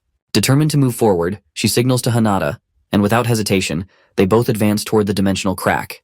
Behind them, Kisaragi can do nothing but watch in disbelief. He knows that the world beyond the crack is entirely different, an unknown realm filled with unimaginable dangers. To venture inside is madness. Yet, before he can react, the two have already rushed ahead, leaping through the crack without a second thought, leaving him surrounded by the lifeless bodies of A-rank monsters. The realization strikes him. These two are not ordinary fighters. They have to be part of the rumored secret organization. As they enter the dimension, an overwhelming swarm of creatures awaits them. Assessing the situation, Akane raises her hand, noting that the monsters are identical to those outside. With precision, she conjures a barrage of mercury spears, impaling the creatures instantly.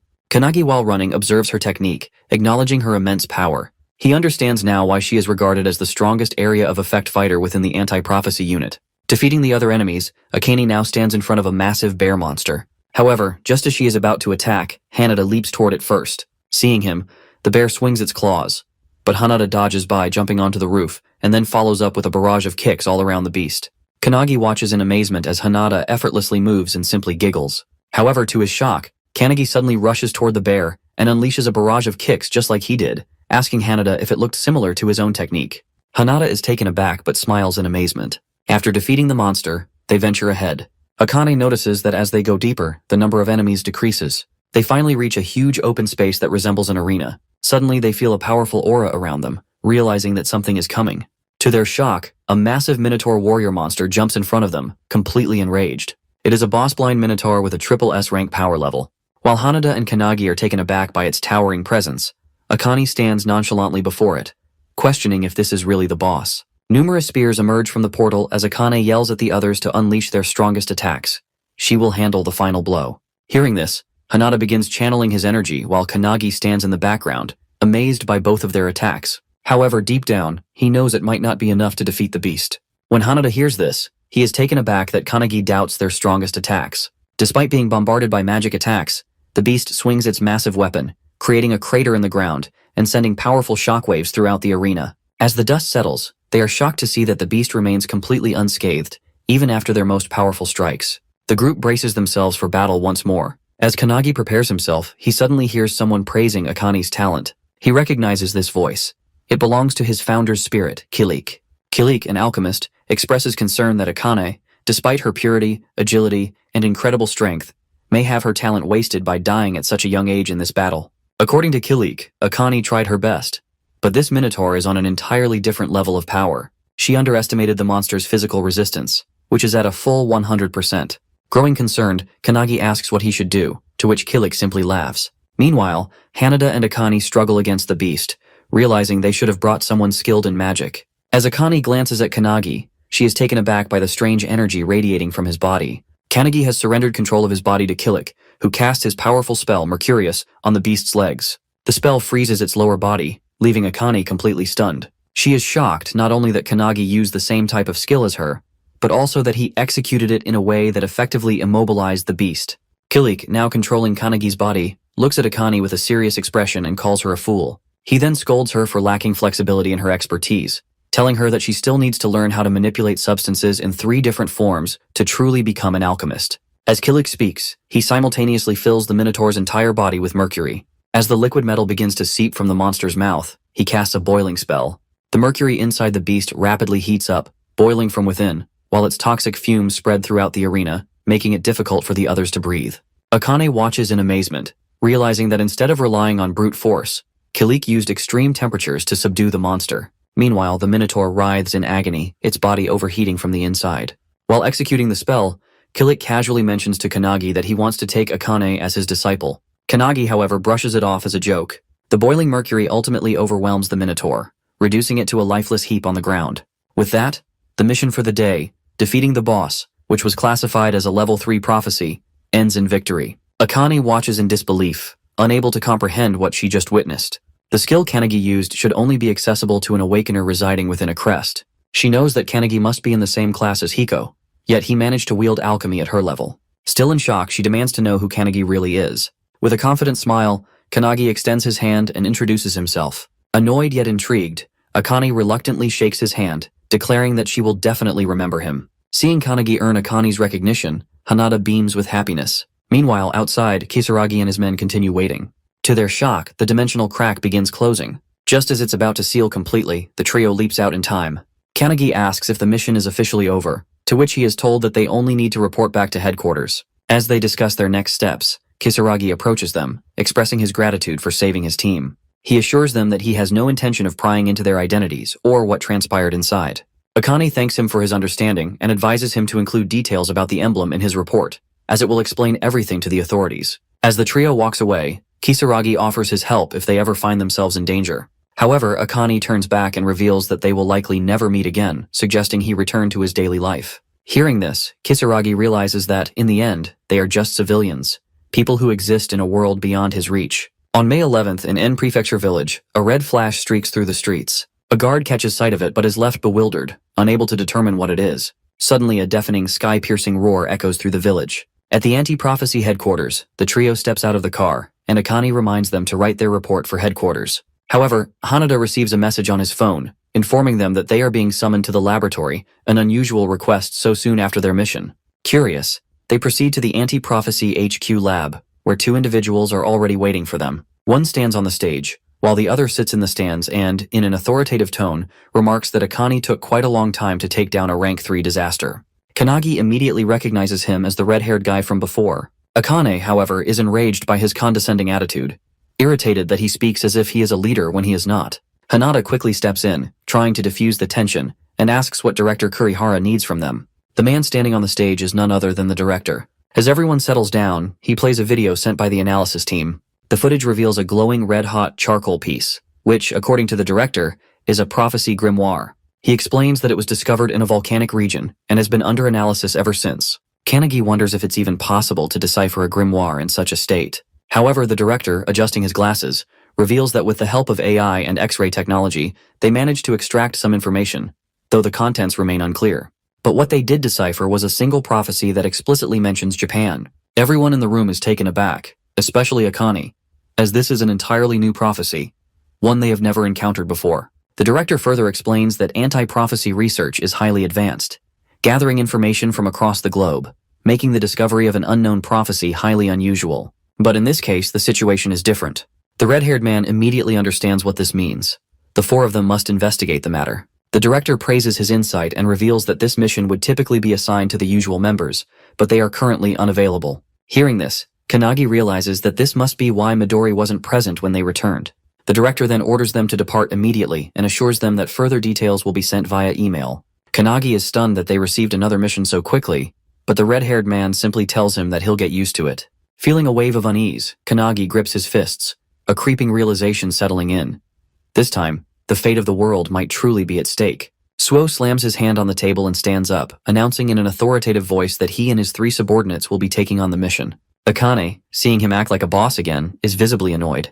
As they leave, the director gives them a final warning, advising them to be cautious since the severity of this mission is unknown. He also reminds them that even if the prophecy begins to unfold, they must wait for the main force before taking any drastic action. In the car, Kanagi feels uneasy about the unknown dangers of the mission. From the front seat, Su suggests they get some rest, noting that Kanagi has just completed his first mission. Akane, driven by pride, refuses and insists that he has no right to give her orders. However, to her surprise, both Hanada and Kanagi immediately accept the offer and doze off within moments. Determined to stay awake, Akane struggles to fight off sleep. But as the night deepens, exhaustion finally takes over, and she too drifts off. Sometime later, the car comes to a halt. Akane stirs awake, noticing that the vehicle is now empty. Alarmed, she rushes outside and finds the others standing on a cliff, staring down at a glowing light below. What she sees leaves her in utter disbelief. A massive magic circle sprawls across the ground, its scale beyond anything they had imagined. Hanada quickly grasps the gravity of the situation. It is far worse than expected. The prophecy is nearly complete. Emerging from the ground, skeletal figures remain trapped within enormous crystals, their eerie glow casting an ominous light over the entire area. The sight sends chills down their spines, as they realize they might already be too late. These skeletons are the 23 residents of the village mentioned in the report. Suo recalls a similar incident from the past. 30 years ago, the Wakayama mansion mysteriously vanished, and a dimensional rift nearly opened. As he explains, the massive pillar at the center of the magic circle begins to erupt with bursts of energy. Noticing this, Suo urges them to move quickly. Hanada, drawing his sword, asks what they should do, to which Suo reveals that they will have to stop it. Akane quickly reminds him of the director's orders. They were explicitly told to wait for further instructions. However, before they can debate further, they sense an overwhelming aura behind them. As they turn, they see Kanagi engulfed in tremendous energy, already prepared for battle. The group immediately realizes that Kanagi feels stronger than before. Despite this, Suo remains unfazed. With a smirk, he leaps forward and orders the others to follow. Everyone rushes after him, though Akane warns him not to act recklessly. As they charge down toward the magic circle, Hinoki and the mage suddenly recognize a scent in the air, a smell that feels eerily familiar. They have encountered it many times before in their lives. Just then, the ground trembles violently, and with an explosive burst, a massive hand erupts from beneath the earth. Hinoki's eyes widen in shock. He now understands exactly what they are smelling. It is the stench of a forbidden technique. This is the prophecy written in the Book of Scorching Heat. According to Hinoki, an awakener named Bandu Shijima, the leader of the Dark Magus, committed genocide during the Epsi period. He was eventually slain by the Onmyojis, but in the process, an entire village was dragged into the ordeal. Shijima collected the blood of the fallen villagers and used it to draw a magic circle, ensuring his reincarnation 1,000 years later. His goal: to devour everyone and reign over the world as a demon king. Before his demise, he left behind a forbidden technique that reveals how living beings would be sacrificed for his resurrection. Now in the present, Shijima has been reincarnated as a boss of unknown rank. His mission is clear: to fulfill the prophecy of Scorching Heat.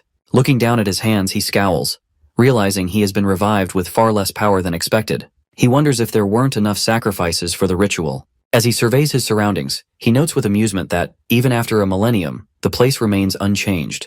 However, his lips curl into a maniacal grin when he sees the anti-prophecy unit approaching, thinking that it is more sacrifices for him to claim. Channeling his dark arts, he unleashes Plate of Yin, causing a massive explosion beneath the charging anti-prophecy unit. Kanagi watches in alarm as the blast engulfs Hanada and Akane, but as the dust settles, they emerge unscathed. However, Kanagi's expression darkens when he notices a dark magic circle forming beneath their landing spot. It is the dark art, Death Realm. From the circle, hundreds of spirits emerge, their ghastly hands reaching out to ensnare Hanada and Akane. They struggle against the grasping spirits, quickly realizing that Shijima is far more skilled than they anticipated. As Shijima watches his spell take effect, he suddenly senses movement behind him. It is Kanagi launching a surprise attack. With effortless precision, Shijima dodges, bending and sidestepping with ease. He smirks, mocking Kanagi as an amateur, before casting Plate of Yin directly beneath him. The blast erupts, but to Shijima's shock, Kanagi emerges unscathed. He counters at Shijima with his Thunderbolt Hadad skill, but it gets blocked as Shijima channels his own dark magic. Despite stopping the attack, Shijima is impressed by Kanagi's choice of skill. From within the smoke, Suo walks up behind Shijima and uses the Chrysanthemum spell, sending a barrage of sharp knives toward him. Shijima is taken aback but easily dodges it by jumping into the air. While he is mid-air, Suo uses another spell, revealing that he already knew Shijima wouldn't be defeated by such a low-level skill. Slamming his weapon down, Suo activates the Autumn skill, causing knives to rain from the sky. However, Shijima simply smiles, calling it a rain of mere lights. He then morphs his hand into a sword and attacks Suo, who blocks it with significant recoil. After being blocked, Shijima realizes that Suo is likely the strongest one in the group. Kanagi, standing to the side, finds Shijima's power bottomless, as he is completely different from the enemies they have faced so far. Shijima feels stronger than even the founders. As Kanagi ponders this, he hears his comrades calling to him from behind. Turning around, he is shocked to see Akane and Hanada being blasted by black art skills. Managing to escape the attack, both Akane and Hanada begin charging toward Shijima, who is still fighting Suo. While engaging them, Shijima summons 3 skeleton demons to deal with Akane and Hanada, who are still charging toward him. Hanada, seeing a demon summoned in front of him, launches a kick, but to his shock, it does nothing. The monsters' bodies are as tough as the minotaurs they faced earlier. One of the skeleton demons stands in front of Kanagi, blocking his path. Meanwhile, Suo and Shijima continue to exchange a barrage of attacks. Shijima mocks Suo, claiming he won't get any help from his comrades. However, as soon as he says this, Suo slashes straight at Shijima's shoulder, declaring that he doesn't need any help. He then points at Shijima, warning him to stay away, stating that the only thing he can rely on is his own ability. Wiping the blood from his wound, Shijima begins to yell maniacally, claiming that he too doesn't need anyone and will devour everyone. With that, he charges at Suo, who barely manages to block the attack just inches away from his body. As Suo struggles to hold off Shijima's assault, he hears someone call him from behind. It's Kanagi, who is charging toward Shijima. Shijima is amazed to see him, as he had sent a demon to stop him. However, when he looks back, he sees the others still fighting the demons, while the one he sent to Kanagi lies cut in half.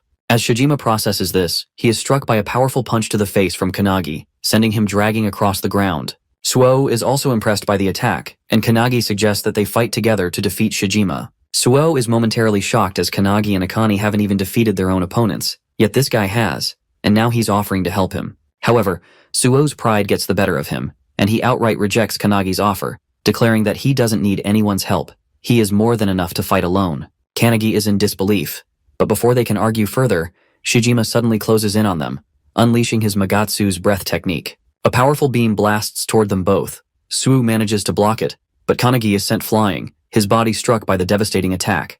He crashes into a tree and his vision starts blurring as consciousness slips away. As he drifts into unconsciousness, he sees Hinoki and the mage's souls standing before him. Hinoki informs him that he has fainted, and so they have summoned him into his own consciousness. Despite the pain racking his bruised and battered body, Kanagi struggles to stand, desperately asking them to send him back. He needs to fight. However, before they can respond, a deep and authoritative voice echoes through the space, commanding him to step back from the battle.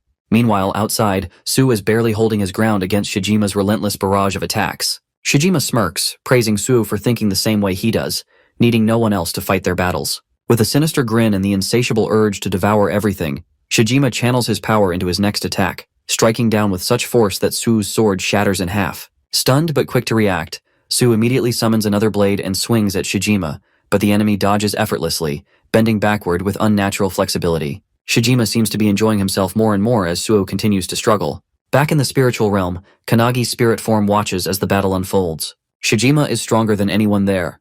Hinoki states that this is far beyond what Kanagi can handle. The mage adds that Shijima's precision is terrifyingly high. If there had been more humans living in this place, he might have already ascended to the rank of a demon king. She warns Kanagi that if Shijima consumes his life as well, he will become even stronger and unleash havoc upon civilization. She calls their discovery of the grimoire nothing more than a mere coincidence. Hinoki then steps forward, requesting that Kanagi lend them his body so they can handle the matter themselves. However, to their complete shock, Kanagi flat out refuses. Apologizing, he firmly states that this isn't training, this is real. He must overcome this obstacle on his own, just as he will in the future. With unwavering confidence and determination, he looks at them and asks if they agree with him. The mage tries to argue, but is interrupted by Hinoki, who laughs out loud. He tells Kanagi that he has already defeated them. Placing a hand on Kanagi's shoulder, Hinoki reminds him of his claim to surpass the founders. With that, he urges Kanagi to go, use everything he's learned, and do things his way. This boosts Kanagi's confidence, and with a determined look, he faces the battlefield, asking the founders to watch over him. Without hesitation, he dashes toward the field where Shijima and Su are still locked in combat. Suo looks battered and beaten. As he opens his eyes, Shijima strikes again, sending him airborne. While in the air, Shijima readies his final blow to end him. But just as Su braces for impact, someone grabs him midair. His sword and body are seized by Kanagi. Midair, our boy burrows Su's sword, and with a swift motion, he throws him toward the ground, away from the incoming magic beam from Shijima. Suo lands hard on the ground, and Shijima turns his attention back to the airborne Kanagi. He releases another Magatsu's breath aimed directly at him, but is shocked to see Kanagi calmly wielding Hinoki's one-handed sword style. With a sharp focus, Kanagi slashes through Shijima's breath attack, cutting it cleanly in half, and with precise control, he strikes Shijima's arm, severing it from his body. Shijima, stunned and horrified, is left speechless, unsure of what just happened. Shaking with fury, he yells about his identity, but Kanagi, his face set with unwavering determination, responds coldly that he is the one who will surpass the founders. The mage observing the battle asks Hinoki if Kanagi will win against the Dark Magus, but Hinoki himself does not know yet. However, he is certain that Kanagi is not foolish. He suspects that Kanagi may have learned something new while he was asleep in the car on the way here. A wide smile spreads across Hinoki's face as he wonders if it is something beyond his own understanding. Suo, watching Kanagi move with such efficiency and fluidity, is equally shocked. Just moments ago, he had rejected Kanagi's help, yet now it is that very help that is saving his life. Meanwhile, Kanagi relentlessly slashes at Shijima, forcing the latter to teleport backward and counter with his dark art skill, Pomegranate. A barrage of energy blasts hurtles toward Kanagi. He tries to dodge them but quickly realizes that they are tracking him. Jumping around in an attempt to evade, Kanagi finds the blasts persistently chasing him. Suddenly, he recalls one of the founder's skills, Aftershock. Slamming his foot into the ground, he erects a stone barrier in front of him, blocking the incoming attacks. Shijima is taken aback by Kanagi's tactics but quickly hurls more blasts his way. In response, Kanagi utilizes the shattered stone fragments to shield himself once again. Seizing an opportunity, Kanagi combines two skills to flash behind Shijima, but Shijima barely manages to dodge in the nick of time. Countering immediately, he unleashes his Plate of Yin Blast, striking Kanagi. Though Kanagi takes the hit, he absorbs most of the impact. Using an airborne rock as a springboard, he lunges at Shijima, recalling the lessons passed down by the founders. Shijima evades once more, but the sheer variety of techniques Kanagi employs leaves him stunned. The founders, watching from afar, are equally shocked by Kanagi's rapid growth and relentless assault. However, Shijima is not done yet. With a dark glare, he activates his forbidden art, summoning a towering skeletal monstrosity through skeleton fusion. This colossal creature looms over all, radiating a powerful, malevolent aura. Shijima smirks, declaring that this will be the end. The giant skeleton swings its massive palm toward Kanagi as the founders yell for him to run, but Kanagi stands motionless, staring at the incoming attack. Deep in thought, he acknowledges that even if he goes all out, he still lacks the power to defeat Shijima. He realizes he needs something more, something beyond his current limits. Recalling the lessons from the mage and Hinoki, Kanagi remembers how to wield Shining Flame and Hinoki's one-handed sword technique. He recalls Hinoki teaching him the wave blade attack and various slashes. Drawing upon both teachings, Kanagi channels Shining Flame into his hand while infusing his sword with Hinoki's skill, transforming his weapon into a blazing blade. The mage and Hinoki watch in shock. Kanagi has just achieved the impossible. Holding his newly empowered weapon, Kanagi stands ready. The technique he has just executed is called Blazing Fire Cutting Blade. Without hesitation, he dashes toward the skeletal beast, swinging his fiery sword as Shijima watches in utter disbelief. Remembering Hinoki's teachings about the blade and mage's magic arts, Kanagi desires more than just those two. With that determination, he manages to use the blazing fire cutting blade skill, engulfing his sword in flames.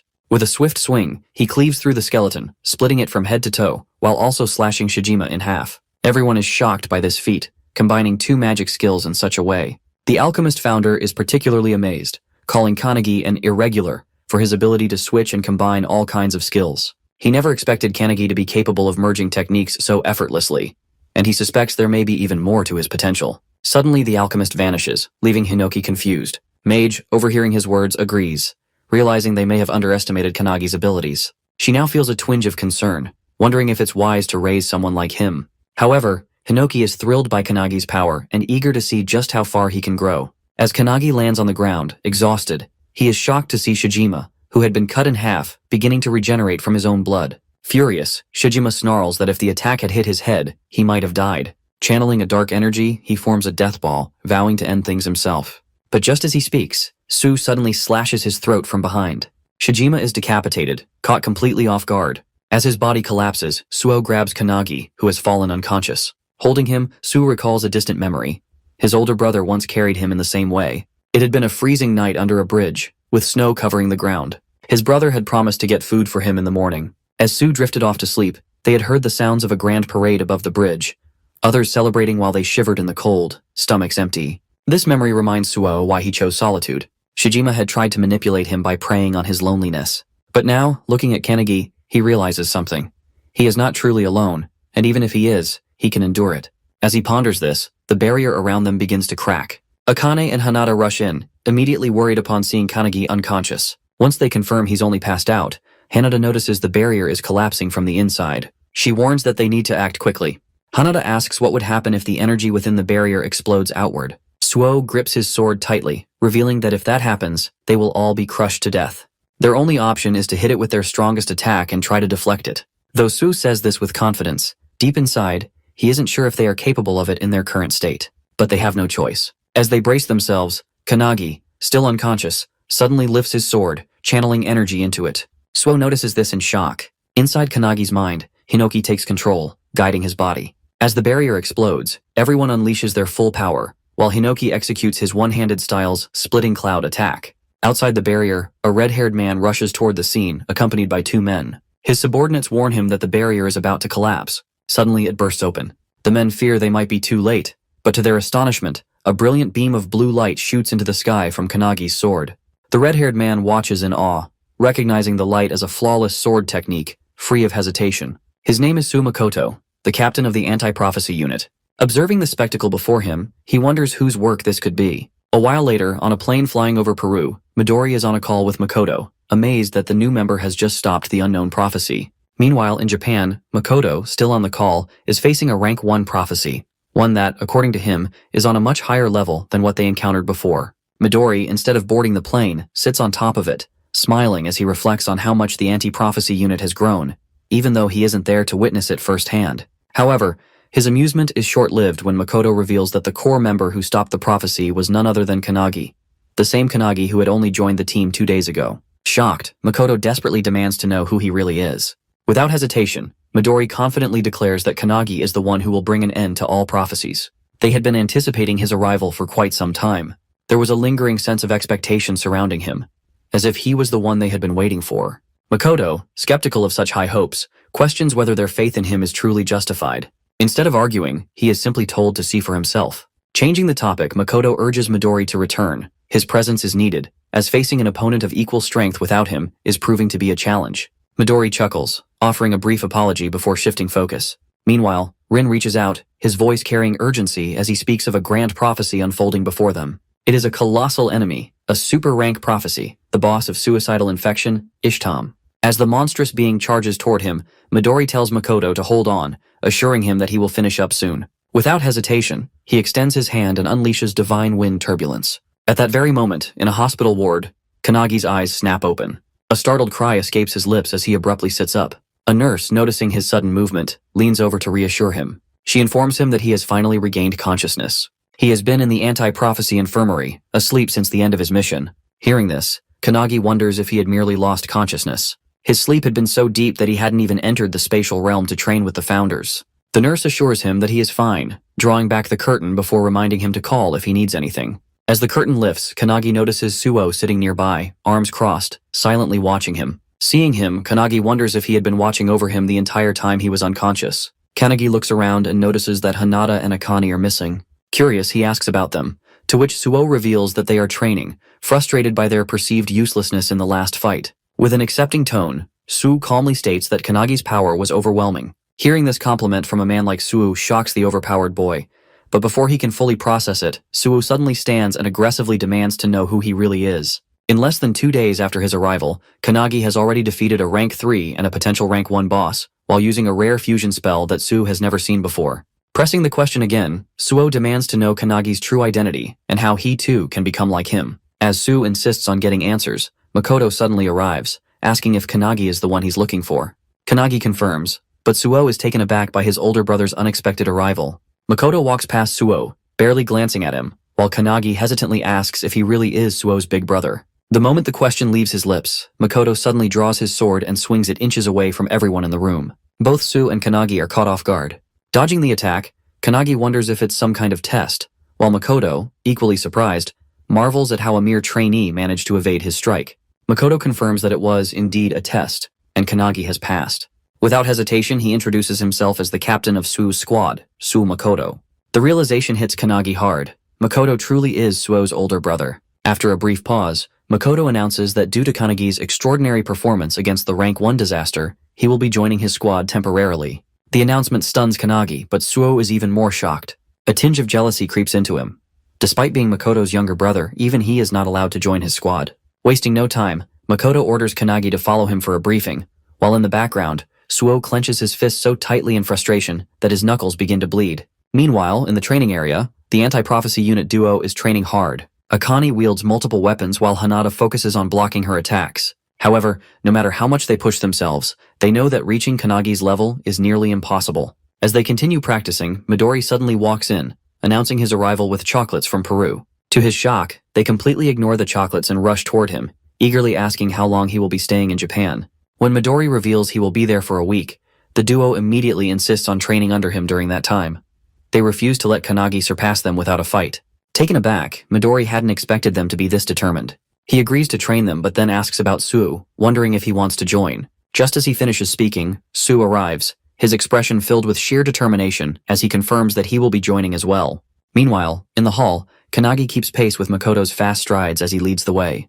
Back in the training room, the group is shocked to see Suo just as determined to join them. Suo reveals that Kanagi has been scouted by his older brother to temporarily join his squad. This revelation stuns the duo, making them realize just how far Kanagi has progressed. Being personally recruited by Makoto is no small feat. However, Suo sees this as a sign of his own shortcomings compared to Kanagi, believing he must improve himself even more. Meanwhile, in the hallway, Kanagi, growing curious, asks Makoto about the meeting. Makoto reveals that it concerns their next mission, for which they will depart the following morning. As they walk, Makoto suddenly stops and asks if Kanagi is close to his younger brother. Recalling their last battle together, when Suo lent him his sword, Kanagi excitedly confirms that he is. Though Makoto acts indifferent, he secretly worries about his brother, but never shows it. This has led Suo to mistakenly believe that his brother hates him and doesn't care about him. The truth is, when Makoto visited them before, he didn't ignore Suo. He simply couldn't bear to look at his wounds. However, this misunderstanding made Suo believe his brother was disregarding him, fueling his determination to risk his life and grow stronger just to get Makoto's attention. On the other hand, Makoto doesn't want Suo to become stronger. He just wants him to be safe. This deep misunderstanding drives Suo's resolve to surpass Kanagi, believing that only then will his brother acknowledge him. One day he hopes to defeat Makoto himself. Meanwhile, Kanagi, still curious, presses Makoto further, and Makoto finally admits that he truly does care about his little brother. Kanagi finds this heartwarming. Back in the training area, as Suo explains everything to the group, Akane finds it confusing. Even though Suo talks about surpassing his brother and proving himself, he still respects him deeply. Continuing her training with Hanada, Akane remarks that, in the end, Suo just wants his brother's attention. Hanada finds this touching, but Akane's words trigger something in Suo, making him enraged. Meanwhile, in the meeting, Kanagi learns about the 3 core rules of the squad. First, be swift. Second, maintain offensive pressure. Third, overcome weaknesses. Within the Counterforce division, Makoto's squad is considered the strongest in terms of combat ability. The squad operates with a minimum of 7 members, designed to be a small but elite force. Their primary targets are rank 1 and above level threats. Aboard the helicopter, as Makoto's squad is escorted to their mission, a squad member named Jakeru casually remarks that 90% of the team's power comes from their captain, while the rest are just extras. Since Kanagi is only a temporary member, he isn't expected to do much. However, while Jakeru is explaining this, Kanagi is distracted, busy on his phone. Jakeru points this out, prompting Kanagi to apologize, explaining that he needs to contact his friends. Jakeru, confused, asks what he means by contact. Kanagi is trying to contact the other members of the anti-prophecy group, as the founders keep nagging him about it. While the group is training, they receive his message, and reading it shocks everyone, especially Suo, who wonders what the hell Kanagi is thinking by sending it. They immediately show it to Midori, who discovers that the message contains 3 separate pieces of advice, each tailored for a different person. The detailed guidance on how to get stronger impresses Midori. With a smile, he extends his hand and asks if they will follow the advice or reject it. Seeing it as a challenge, everyone accepts, especially Suo, who is enraged that Kanagi has essentially salted their wounds. Back on the plane, Jakeru informs Kanagi that they have arrived at their destination. Wiping the window, Kanagi is amazed by the sight of a vast snowy mountain terrain with enormous crystal spikes jutting out of the ground.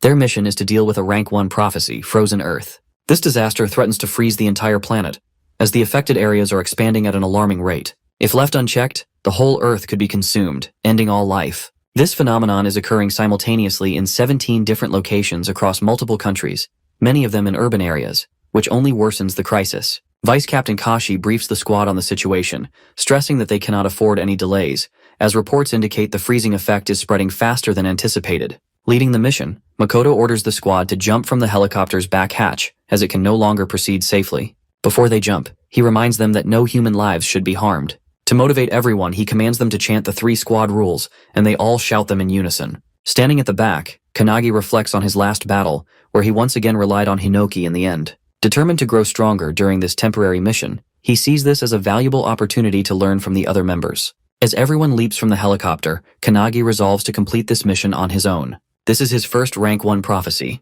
At 10:17 a.m., everyone lands safely on the ground. The air is freezing, and despite being an awakener, Jakeru catches a cold, questioning how the temperature is affecting him. Kashi explains that the cold is far worse than the reports indicated, which might be the reason. He also informs the squad that the area is vast and suggests setting up a camp midway. Hearing this, Makoto considers something but keeps his thoughts to himself. Meanwhile, Kanagi asks Jakeru if the prophecy, Frozen Earth, is recorded in any prophecy book. Jakeru denies it, revealing that the anti-prophecy unit predicted it using their unique skills. While many prophecies exist, this is the first time a member has successfully identified a rank 1 prophecy. This is why Makoto's squad was chosen for the mission, given its severity.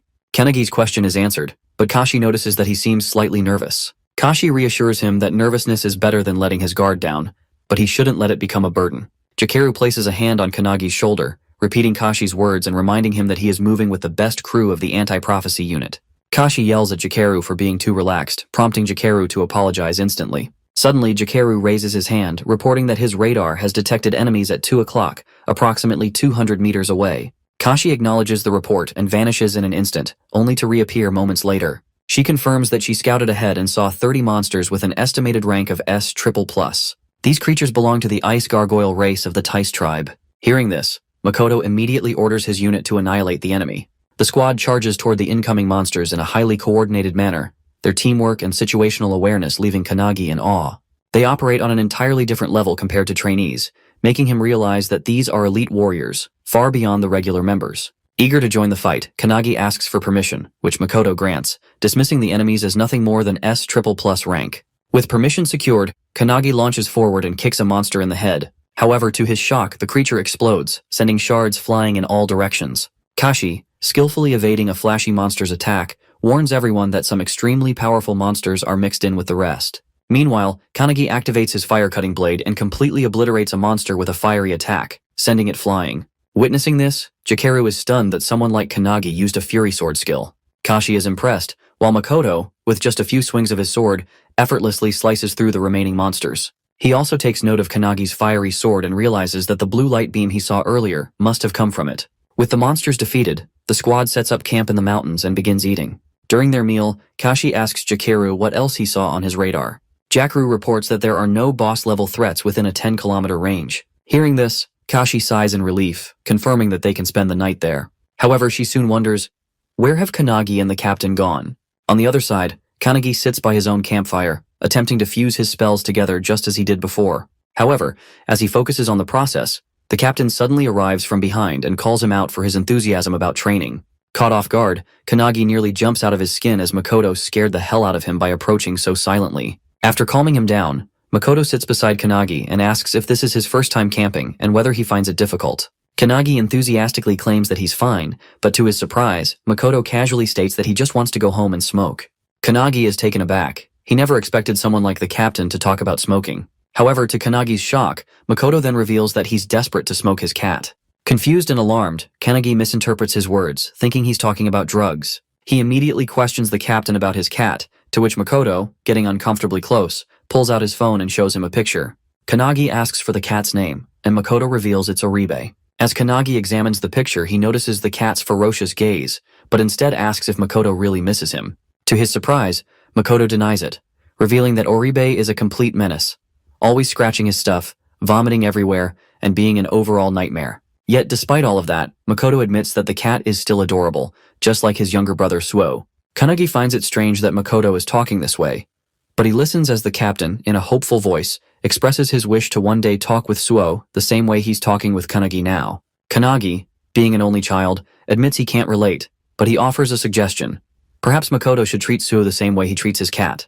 Hearing this, Makoto smiles and agrees. He then shows Kanagi some videos on his phone, shocking him with footage of the captain treating his cat like a baby. Amused, Makoto questions whether that kind of behavior is really okay. Then, with a soft expression, he looks at Kanagi and asks if they can practice together. In his mind, Kanagi doesn't really want to, but before he can answer, Kashi arrives, searching for them. She requests that they return to camp, reminding them that they have to depart early the next morning. Makoto agrees without complaint. That night, however, Makoto and his crew remain unaware of a mysterious figure venturing into the snowy land. The person, casually dressed as if heading to the beach, moves deeper into the frozen terrain. When stopped, he claims to be on a mission to fulfill the prophecy of that place. Holding a small book in his hand, he declares it an important mission. He is a solo awakener, heading toward the very same mountain as Makoto and his squad. At the camp, as Kanagi sleeps, he finds himself training in his dreams with the founders. Today's lesson is archery, meant to improve his concentration. He practices with a heavy bow under the guidance of Margit, who is instructing him. Noticing Kanagi sweating, Margit asks if it's painful to keep his focus steady.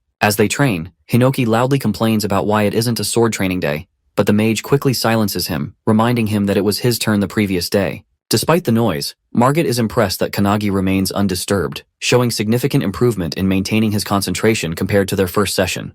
Kanagi explains that he is currently on a mission with an amazing team, which motivates him to give his best.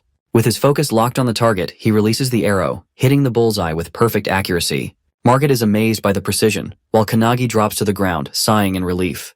Margit reminds him not to forget the feeling and calls it a day for training. Realizing that the session is over, Hinoki gets excited, immediately drawing his sword and ordering Kanagi to get up for sword training. However, just as they are about to start, Kanagi is suddenly awakened by his crew as it's time to continue their journey. Before setting off, Makoto briefs everyone, stating that today, they will slay the boss tied to the prophecy. As they venture ahead, they encounter more monsters. This time, a flock of blue birds. As the squad charges toward them, the founders within Kanagi comment on how easy this mission should be, given the team's strength. However, the mage notices that one of the older founders appears uneasy, sensing that something is off about the fight. After a fierce battle, the crew successfully clears the monsters, clearing their path forward. Makoto then orders Jakeru to scout ahead. Jakeru reports that approximately 2,000 meters from their position, there is likely a major boss, and it is heading straight for them. He then delivers horrifying news that the monster will reach them in just 10 seconds. Within moments, a towering figure known as the unknown god Calamitas comes rushing toward them with a ferocious, maniacal expression. Her aura is completely different from any monster they have faced before.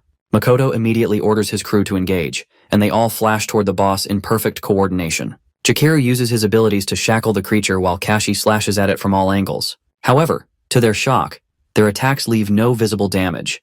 The boss remains completely unscathed, despite their well-executed combo. Just as the boss is about to counterattack, it suddenly senses something approaching from above. It's Kannagi, descending with a powerful sword strike. Remembering what Akane and Hinoki taught him about executing a vertical slash, he unleashes his strongest attack first, ready to strike with full force. Combining his power, Kannagi attacks with his blazing fire-cutting blade, sending a beam of fire toward the boss. However, to his shock, it has no effect. The boss immediately counters, swinging her own sword and sending Kannagi crashing into the ground. Hearing the powerful impact, Jakeru momentarily believes Kannagi has just died. However, Kannagi survives, having landed on an ice crystal that cushions his fall. Meanwhile, Kashi, still fighting, realizes why this boss is ranked number 1. She glances toward Makoto. It is now up to him to save them. Makoto draws his sword, and as he does, Jakeru instantly shackles Kannagi and lifts him out of the fight, claiming that if they interfere, they will only get in their captain's way. As they retreat, the boss swings at Makoto with all her might. The sheer force of the attack creates a powerful shockwave, making Kannagi worry for Makoto's safety. However, to his astonishment, Makoto stops the attack inches away from hitting him. The boss swings again, and once more, Makoto blocks it effortlessly. Without hesitation, he counters with a devastating slash, severing one of the boss's arms. Watching this, Hinoki is beyond impressed, exclaiming that he wants to do the same. However, Kannagi, growing concerned, firmly refuses to let Hinoki take over his body. Meanwhile, standing before the wounded boss, Makoto calmly declares that he had wanted his crew to gain experience fighting a boss of this level. But now, he will end it himself. Hearing this, his crew quickly deploys a barrier around them for protection. As soon as the barrier is up, Makoto channels his red dragon skill into his sword, unleashing blazing flames all around.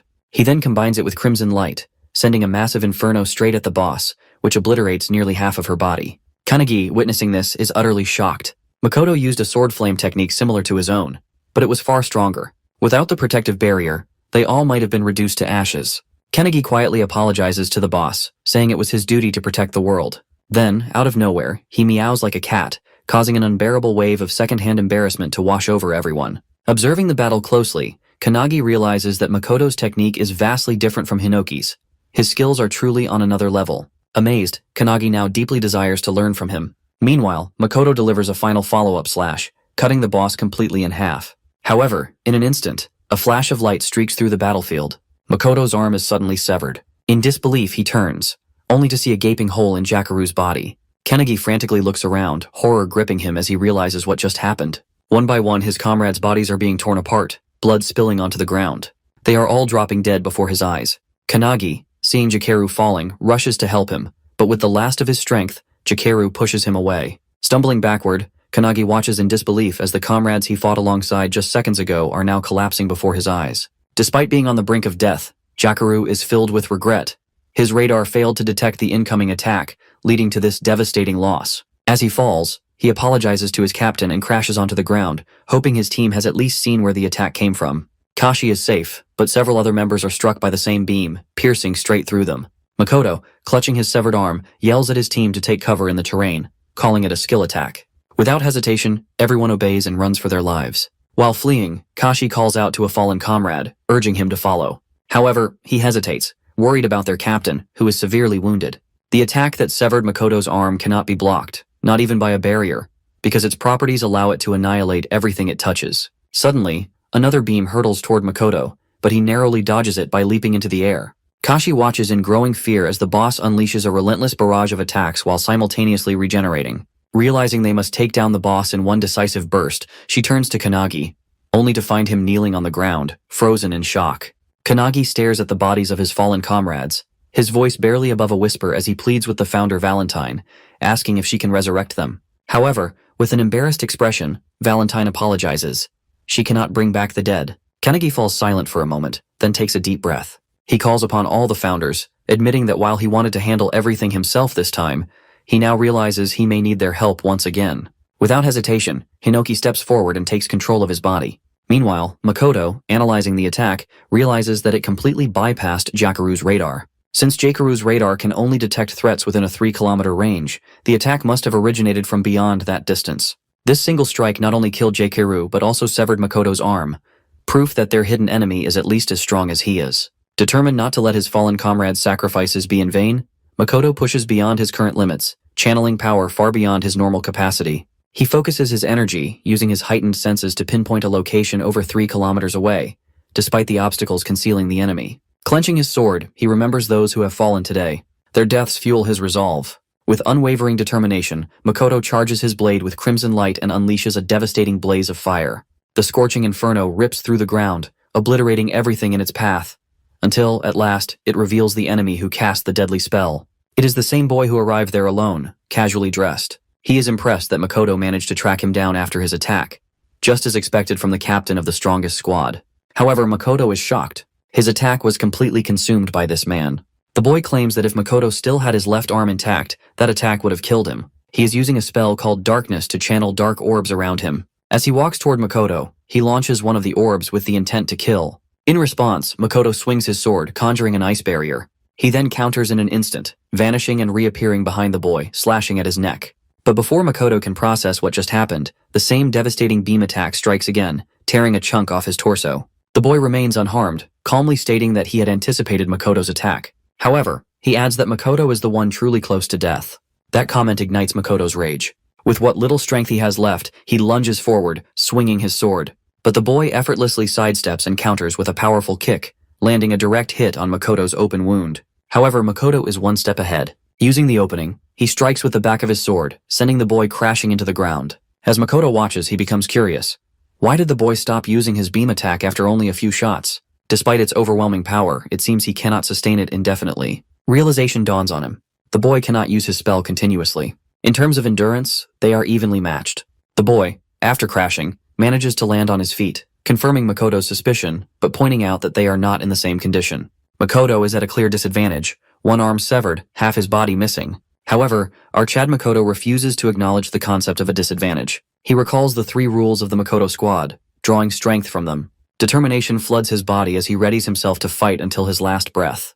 With unwavering resolve, he channels electric fiery energy, burning his own wounds to cauterize them and stop the bleeding. As he does, he roars the squad's 3rd rule into the battlefield.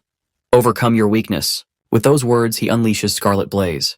The boy's eyes narrow. He realizes that Makoto is burning away his own life force to amplify his power. In response, he does the same, fueling his darkness spell with his very essence. Makoto, calling upon the spirits of his fallen comrades, glares at his opponent. His voice booms across the battlefield, warning him not to look down on his squad. Meanwhile, in the back, as Kanagi calls upon his funders for help, his hair turns white as Hinoki takes control of him. The other squad members, who are still running, are suddenly stopped by the boss, who remains strong as she regenerates her arms. Kashi, witnessing this, grows concerned, realizing she cannot subjugate the boss alone. She calls out to Kanagi, who is still kneeling in the back. To her, it seems as though his fighting spirit has completely faded after witnessing his squad members' deaths. It is only natural.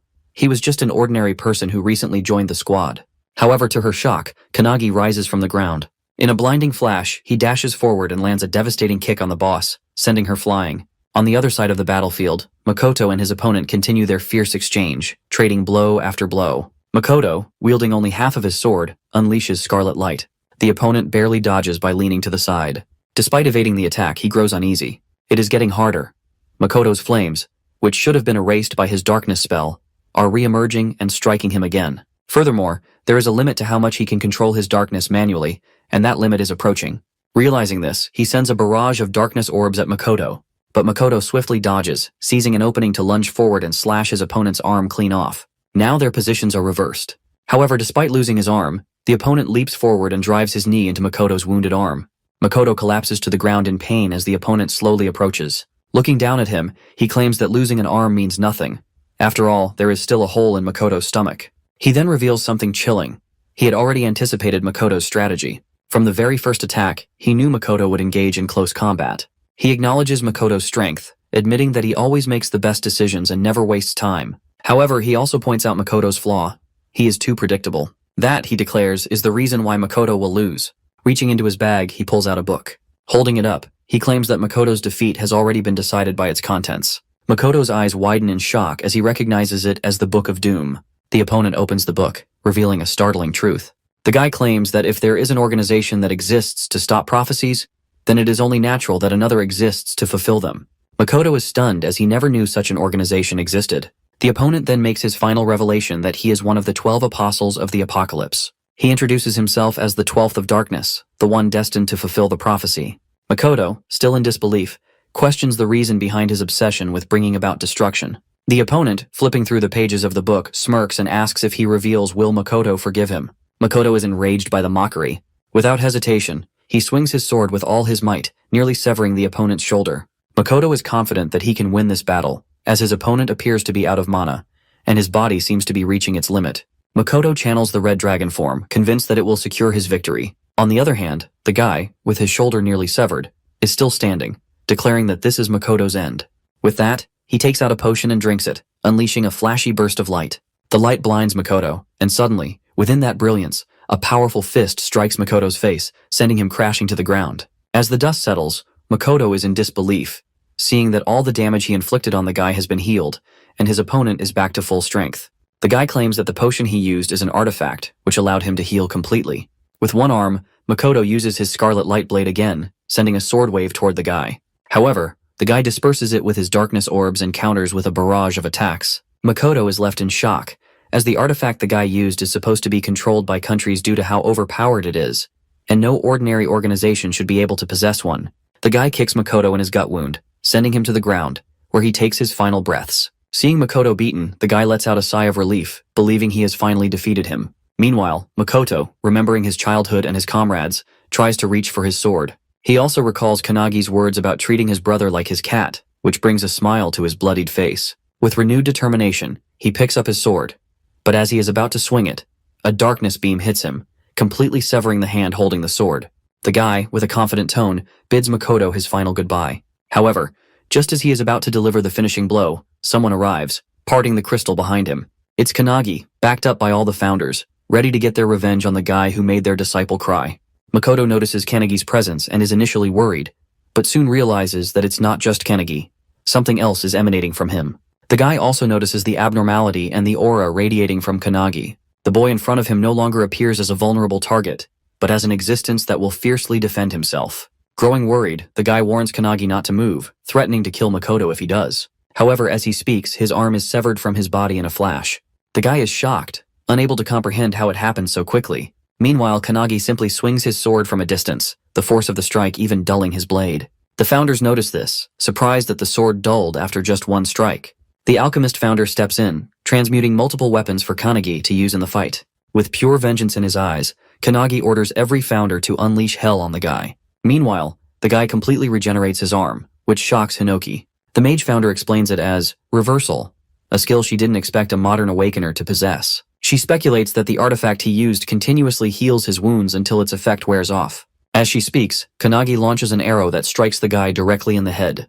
The guy didn't see it coming, but he regenerates the wound instantly. Seeing this, one of the founders asks the mage how they can kill the guy. She reveals that they must kill him repeatedly until he eventually dies. The guy uses his darkness spell as Kanagi loads another arrow. When Kanagi releases the arrow, the darkness spell tries to intercept it, but the arrow pierces through, striking the guy in the chest and head. The archer founder mocks the guy, asking if he truly believed he could stop his arrows. The guy regenerates his wounds and counters with a darkness orb's attack. Kanagi, using the founder's evasive powers, dodges the attack and flashes toward the guy, kicking him in the face. He then grabs the guy's hand and delivers a palm strike to his face. One of the founders notices that the guy can't use his annihilation beam attack if his vision is blocked by his own orbs, which works in their favor. Dodging the attack becomes easier because of this. Kanagi delivers a powerful blow to the guy's gut, sending him crashing to the ground. The founders wonder how many times they'll have to watch the same guy die and regenerate. Meanwhile, Kanagi walks over to Makoto, who, in his beaten state, asks if he is truly Kanagi. Kanagi denies it, explaining that the founders are using his body as heroic spirits. Using Valentine's healing power preservation, Kanagi begins healing Makoto's arms. As he heals, Kanagi reveals that they are in a hurry and must act quickly. Seeing Kanagi leave, Makoto understands that it's the founders who are in control. A short distance away, the guy gets back up, shocked that his spells are being dodged and countered so effortlessly. Without giving him time to think, Kanagi attacks him with a spear, piercing straight through his heart. The guy is relentlessly attacked, dying repeatedly without a moment to recover. One of the founders asks the mage if keeping the spear in the guy's heart will prevent him from regenerating. However, the spear passes through his body, and he begins to regenerate again. As the guy starts to recover, Kanagi delivers a powerful kick from above, crashing him back to the ground. Kanagi wonders which body parts regenerate first if they completely destroy his body. The guy begins regenerating from his hand, but by the time his full body is restored, he is gasping and exhausted. He is being obliterated but refuses to let a boy stop him. Deciding to kill Makoto and escape, he rushes toward him, only to find Kanagi already sitting there, guarding Makoto. With a maniacal smile, Kanagi reveals that he is too late. Hinoki then takes control of Kanagi's body and, using his sword style, completely cuts the guy's body into pieces. Even though the guy is obliterated, he doesn't fear death, as he believes he is fulfilling a prophecy. However, his resolve begins to waver in the face of something as terrifying as Kanagi. As the guy regenerates again, he tries to remind himself of his mission to fulfill the prophecy, refusing to let fear overcome him. He reaches for another artifact in his bag, but before he can use it, Kanagi cuts off his arm. The artifact scatters to the ground, creating a powerful golden cage around Kanagi called the Sand Cage of Time. The regeneration effect on the guy ends, and he is unable to regenerate his arm. Relieved, the guy believes he has barely made it. The founders, seeing the cage, grow concerned, wondering what to do next since the guy's regeneration is nearly over. The guy, standing outside the cage, claims that even his darkness can't destroy the cage, so Kanagi can't kill him from within. With a nervous expression, he declares that he is going to leave, but before he can finish his sentence, Hinoki yells at him to watch closely. Suddenly, the guy feels a strong aura behind him and turns to see Makoto standing on his own 2 feet, still regenerating. How is Makoto that much of a Chad and overpowered? Well, it all goes back to his childhood when he trained with the best, Midori. Even Midori lost to Makoto in a sword fight, which led him to suggest that Makoto find a better master to continue his training. Following the advice of the world's strongest awakener, Makoto searched for masters to become a disciple of those at the highest level. However, he surpassed every master he encountered, whether they taught him swordsmanship, magic, or agility. Every master gave up on him in less than a month. One of the masters recommended him to the strongest swordsman they knew at the time, Hinoki Ichika, the little sister of Hinoki. Ichika became Makoto's final master, and he trained under her for about 3 years. One day, while training with Ichika, Makoto asked about a sword technique mentioned in a book called Indomitable. Even Ichika couldn't figure out how the technique worked, claiming that it was a skill only Hinoki, the founder, could use. Makoto found it fascinating, as he had read about it in the book. However, Ichika soon realized she had nothing left to teach Makoto, as he had already mastered Hinoki's one-handed sword style. Makoto wanted to grow even stronger, but Ichika didn't know how he could progress further. She compared him to an unblooming bud, stating that even with all his training, blooming in this lifetime would be difficult for him. She hoped that one day, a stronger swordsman would appear before him. In the present, Makoto realizes that this moment is happening right before his eyes. He notices Kanagi using sword techniques he didn't even know existed. According to Ichika, such an opportunity might come only once in a lifetime, and he shouldn't miss it. Grateful for the chance, Makoto thanks Ichika in his heart and begins touching his severed arms together. Seeing this, all the founders are confused about what he's trying to do. Kanagi is also worried about his captain, who is outside the cage with the enemy. Makoto begins emitting the same aura as Kanagi. Meanwhile, inside the training ground of the anti-prophecy faction, Midori, who is training with Suo, senses a powerful aura. Suddenly, an explosion rocks the area, and as the dust settles, they are shocked to see a massive hole in the wall, and Midori is gone.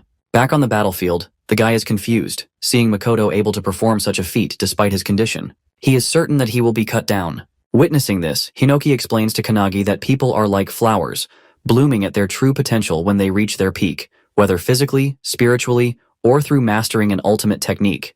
For Makoto, this is the moment of his true potential.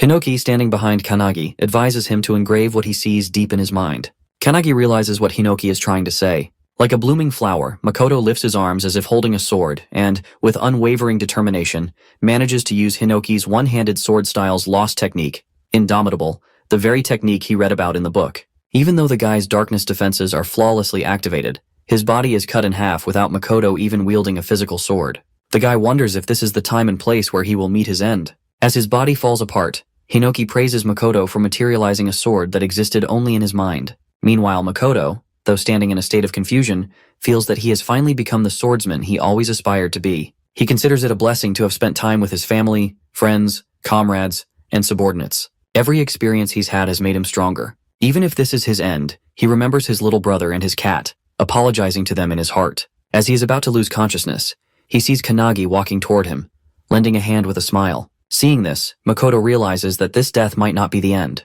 as he can still leave his legacy to the next generation through Kanagi. Grabbing Kanagi's hand, he thanks him and collapses to the ground. As the cage vanishes after the guy's defeat, Kanagi rushes toward his captain, feeling a deep connection through the crest of nothingness. All the other comrades lie lifeless on the ground, but as Makoto is about to join them, Midori comes flying in. He grabs Makoto just in time as he falls. Makoto dies in Midori's arms at the age of 23, after the battle with the darkness user, Pei. F for respect in the chat. Holding Makoto's body, Midori is in despair, unable to believe what has happened. He remembers a time when he asked Makoto why he became the captain of the squad while they were training. According to Midori in the anti-prophecy unit, Makoto was the second strongest after him, and if he were to go all out, no one would be able to match him. Midori had asked Makoto if, with all that strength, he thought it was better to fight alone. This question surprised Makoto, and he asked Midori if he thought he wasn't suited for teamwork. However, the team was more important to Makoto than anything else. He wasn't sure how to express this to Midori, but suddenly, his comrades called him through the security camera. In the group, Jakeru was excited because one of their comrades, Kuzushiro, had just passed the level 2 assignment he had been working on.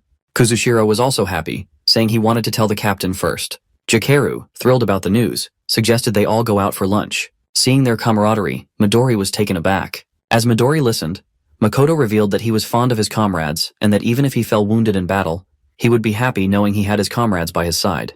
Coming back to the present, Midori holds his friend's body and tells him that his wish of fighting for his comrades has been fulfilled. Even though most of his comrades have fallen, 2 of them are still alive. With tears in his eyes, Midori closes Makoto's eyes, stating that as a leader, Makoto has fulfilled his duties. It's something Midori knows he couldn't have done, but Makoto did it, and with honor. On the other hand, Kanagi is on the ground while all the founders stand behind him. Darkness begins to cloud his consciousness, and the mage explains that it's likely due to Kanagi taking all the blame for the station's destruction and his perceived weakness. All of the founders have also experienced the loss of their comrades, friends, and families. Their hearts were broken as they watched their comrades depart, and in most cases, like Hinoki, they couldn't move on from their wounded hearts. Hinoki walks up to Kanagi, who is kneeling in despair. He calls out to him, but in a hopeless tone, Kanagi reveals that he doesn't want to fight anymore. His heart feels torn apart, and he believes that if he had let the founders fight from the beginning, no one would have died. He now understands that in his attempt to become strong for others, he ended up becoming merely a vessel for the founders.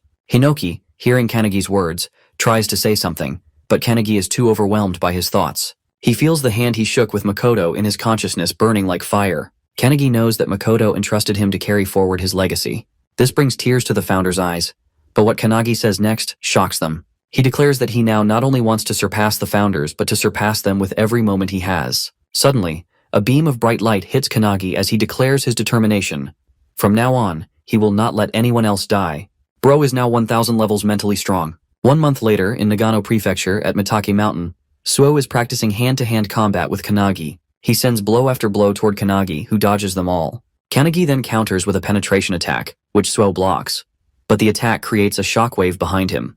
Kanagi is shocked that Suo redirected the force of his penetration spell so effortlessly. As he processes this, Suo counters, but Kanagi is ready and uses Aikido to swing Suo around. Suo tries to kick mid-air, but Kanagi blocks it and counters with a powerful kick of his own. Just as he's about to land the hit, a loud shout stops them both. It's Ichika. How did it all happen? Well, the annihilation of the squad has left a deep scar in the anti-prophecy unit. During the funeral of the fallen, everyone was in grief, but Suo stood frozen in front of his brother's picture the entire time.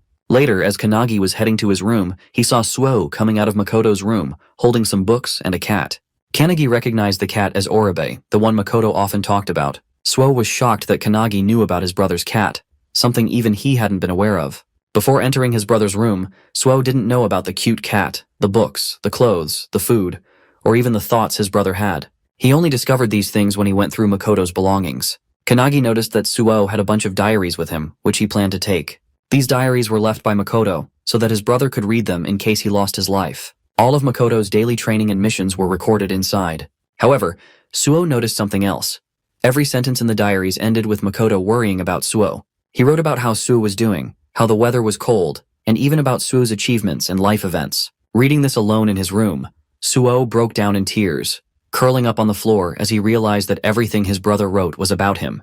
Comment a tear emoji if you're crying too. As Suo revealed all this to Kanagi, Kanagi also shared that Makoto always talked to him about Suo and his cat, Oribe. Hearing this, Suo teared up, declaring that from now on, he wants to get stronger so his brother won't have to worry about him from heaven anymore. With that, they both went to Hinoki Ichika to train.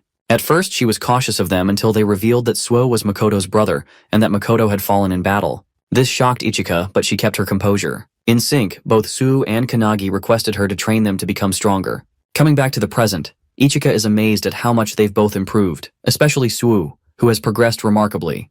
Kanagi asks about his own progress, to which Ichika responds with an annoyed sigh, claiming she has nothing left to teach Kanagi since he already knows everything. She jokes that it should be her asking him to teach her instead. She then kicks a stick toward both of them and, with a manic grin, declares that she is the sword, challenging them to come at her. With that, they both charge at her, Suo striking from the front while Kannagi attacks from above. As they fight, Kannagi is determined to get stronger and is confident that he will become the strongest awakener in the world. Meanwhile, in England, London, a man wearing a hat and coat walks down the night streets alone. As he turns a corner, someone recognizes him as one of the 12 apostles of the apocalypse.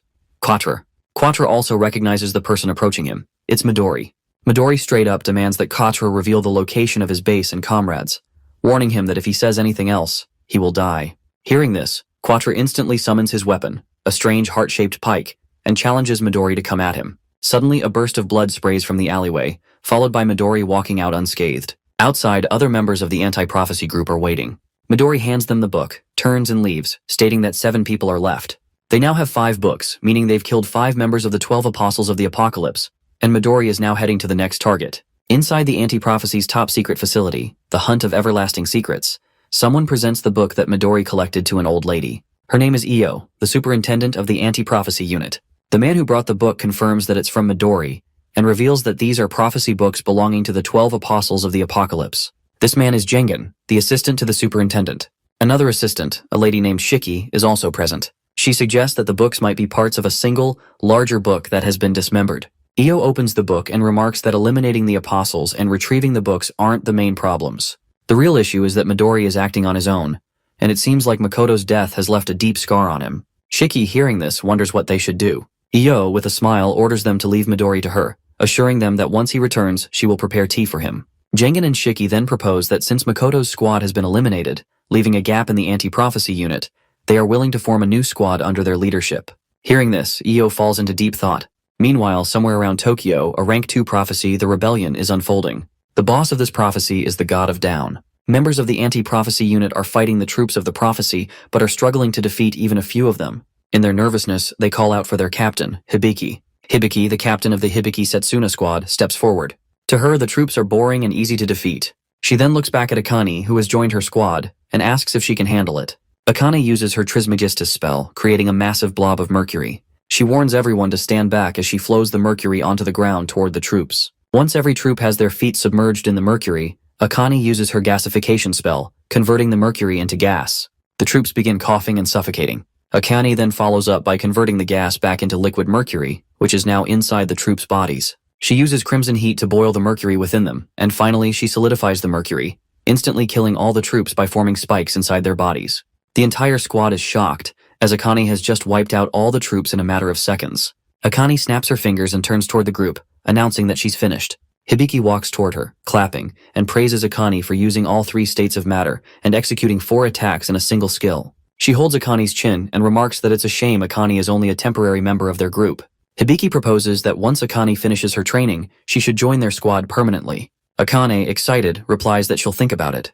The other squad members are also impressed by Akane, wondering if she'll really join their squad, given how cute and strong she is. However, to their surprise, Hibiki wants Akane to join because she wants their battles to be even easier. As soon as Akane leaves, she calls Kannagi, informing him that she has completed Lesson 7 about controlling the 3 states of alchemy, and asks him to send her the next lesson. Kannagi, who is trying to keep his lunch safe from the cat, agrees. The founder alchemist, hearing this, is amazed that Akane has finally mastered level 7. Kannagi requests the founder to prepare 3 more lessons for Akane, which he gladly agrees to. Kannagi informs Akane, and she thanks him. She also mentions that Hanada has reached Lesson 8. In Saitama Prefecture, Tokorozawa City, a Rank 2 prophecy, Earth-Eating Beast with the boss Sphinx, has occurred.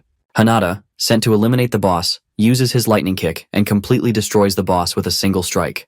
With this, he completes his level 8 lesson on the lightning kick. The captain of the Todoroki squad praises Hanada and proposes that he join their squad. Hanada, like Akane, wants to think about which squad he should join. He asks Akane for advice, and she, excited to compete with him, claims that no matter which squad he chooses, she'll win against them. Kannagi, who is on a joint call with them, is happy that they're both getting stronger and declares that he should get up and start training too. As Kannagi is talking, Suo gets annoyed that Oribe the cat always clings to Kannagi and not him. He yaps about it, and as he tries to pull the cat away from Kannagi, Akane asks if they've heard the rumor about a new squad forming. Kannagi hasn't heard about it, so she explains that a new squad is being formed to fill the gap left by Makoto's squad.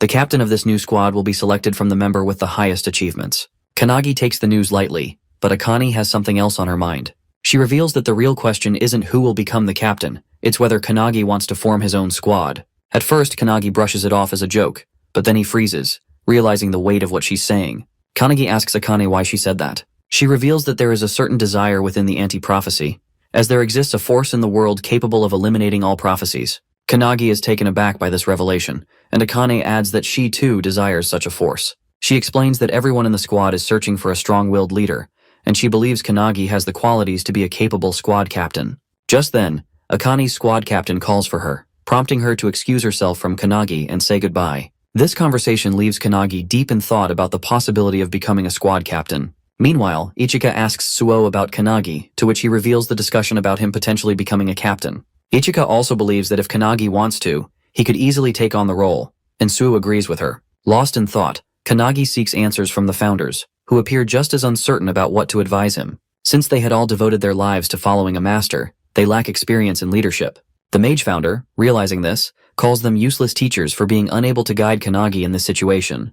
Hinoki then turns to the founder of military strategy, Ryan, and asks for his opinion. Ryan, however, refuses to intervene, stating that it is not the right time, as there is already someone qualified to guide Kanagi. Before Kanagi can process this, his thoughts are abruptly interrupted by a wooden spear striking the ground inches away from him. Looking up, he sees Ichika approaching, urging him not to waste his time overthinking and instead continue his training.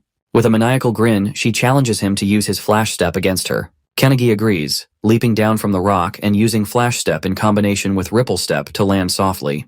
Ichika watches in amazement, wondering about Kanagi's true identity. To her, the level of skill he has attained in just 6 months is impossible for a normal awakener. Recalling Hinoki's rigorous training sessions where he failed countless times while learning flash step, Kanagi lets out a laugh. However, before he can dwell on the memory, he senses an aura of energy surging toward him. Noticing Ichika charging at him with her wooden staff infused with energy, he swiftly dodges. The staff strikes the rock behind him, splitting it cleanly in half. Suo, witnessing this, is stunned. Ichika, undeterred, reminds Kanagi that she doesn't care whether he is focused or not. She will force him to be. Kanagi, now slightly nervous but fully attentive, holds his stance. Inside him, Hinoki realizes that Ryan was referring to Ichika as the qualified person to guide Kanagi. The mage founder also comes to understand that Ichika is remarkably strong for a modern awakener, as expected from Hinoki's descendant. However, Hinoki denies having children, claiming it might be his brother instead. He acknowledges Ichika's strength, noting that since she trained someone as powerful as Makoto, she might be a living successor. However, as he says this, he notices her using a technique called Skyfall, something he has never seen before. This technique launches an electric zap toward Kanagi, who barely evades it. Realizing the sheer strength behind the attack, Kanagi understands that Ichika is going all out against him. Ichika charges forward and follows up with her Purgatory Sword technique, unleashing a powerful strike at him. Meanwhile, Hinoki watches in excitement, realizing that Ichika has developed a new technique by refining all the knowledge passed down to her. Outside, as Kanagi dodges the attack, Ichika is impressed. It's a technique he has never encountered before, yet he still managed to evade it. She praises Kanagi's one-handed sword style, noting that it closely resembles the techniques of the founder.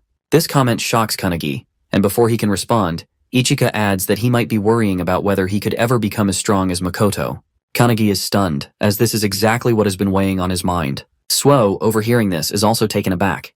Kanagi's grip on his sword tightens as he recalls witnessing Makoto's strength firsthand, how he was an extraordinary squad captain. This is the very reason Kanagi keeps questioning whether he can ever reach Makoto's level. To his surprise, Ichika tells him that he doesn't have to be like Makoto. She suddenly yells at him to pay attention, channeling her energy as she executes her sword technique, Tengu Dance, creating a powerful water tornado. She explains that this technique was developed by past masters who built upon the founder's techniques. While these techniques may never match the founder's power due to the immense difference in strength, the masters never stopped trying, gradually getting closer over time. Hearing this, Kanagi finally understands what she means. Ichika then reveals that she doesn't know exactly how great a captain Makoto was, but from what she knew of him, he must have been an incredible leader. She adds that it won't be the same for Kanagi in the beginning, but if he polishes his skills, he definitely has the potential to reach that level. Pointing her wooden stick at him, she advises Kanagi not to try to become like Makoto, but instead to focus on the path entrusted to him. Hearing this, Kanagi remembers when Makoto shook his hand.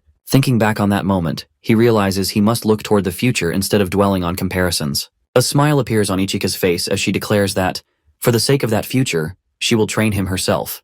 With that, they both engage in intense training, pushing each other to their limits. 2 weeks later, at the anti-prophecy headquarters, Hibiki and Todoroki, two squad captains, review the list of newly recommended squad candidates. The list, submitted by the superintendent themselves, includes Kanagi and Ichika. Some members find this selection odd.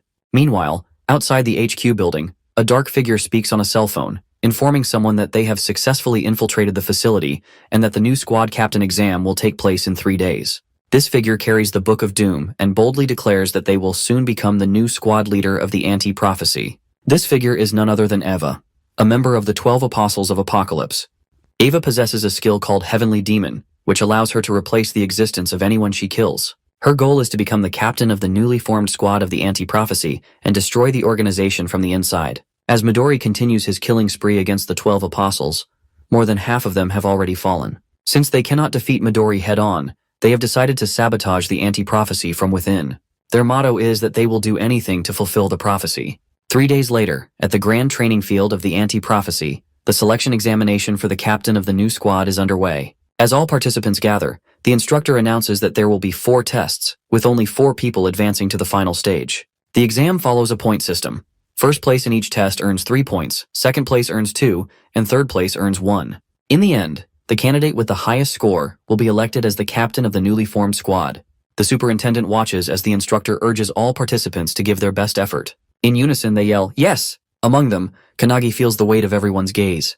There are 8 candidates: Koki from the Yagarama squad, Akihina from the Yorozuya squad, Sonobe from the Yashima squad, Hisagi from the Kakabe squad, Sakazaki from the Tsarazaki squad, Shikami from the Todoroki squad, and Jiru from the Hibiki squad. However, the real danger lies in the fact that one of them is actually Eva, one of the 12 apostles, an imposter hidden in plain sight. And then, there is the special recommendation, Kanagi. Unlike the others, Kanagi stands alone, as his squad captain Ichika is nowhere to be seen, oversleeping as usual. However, she sends him a message, warning that if he doesn't win, she will personally make him regret it.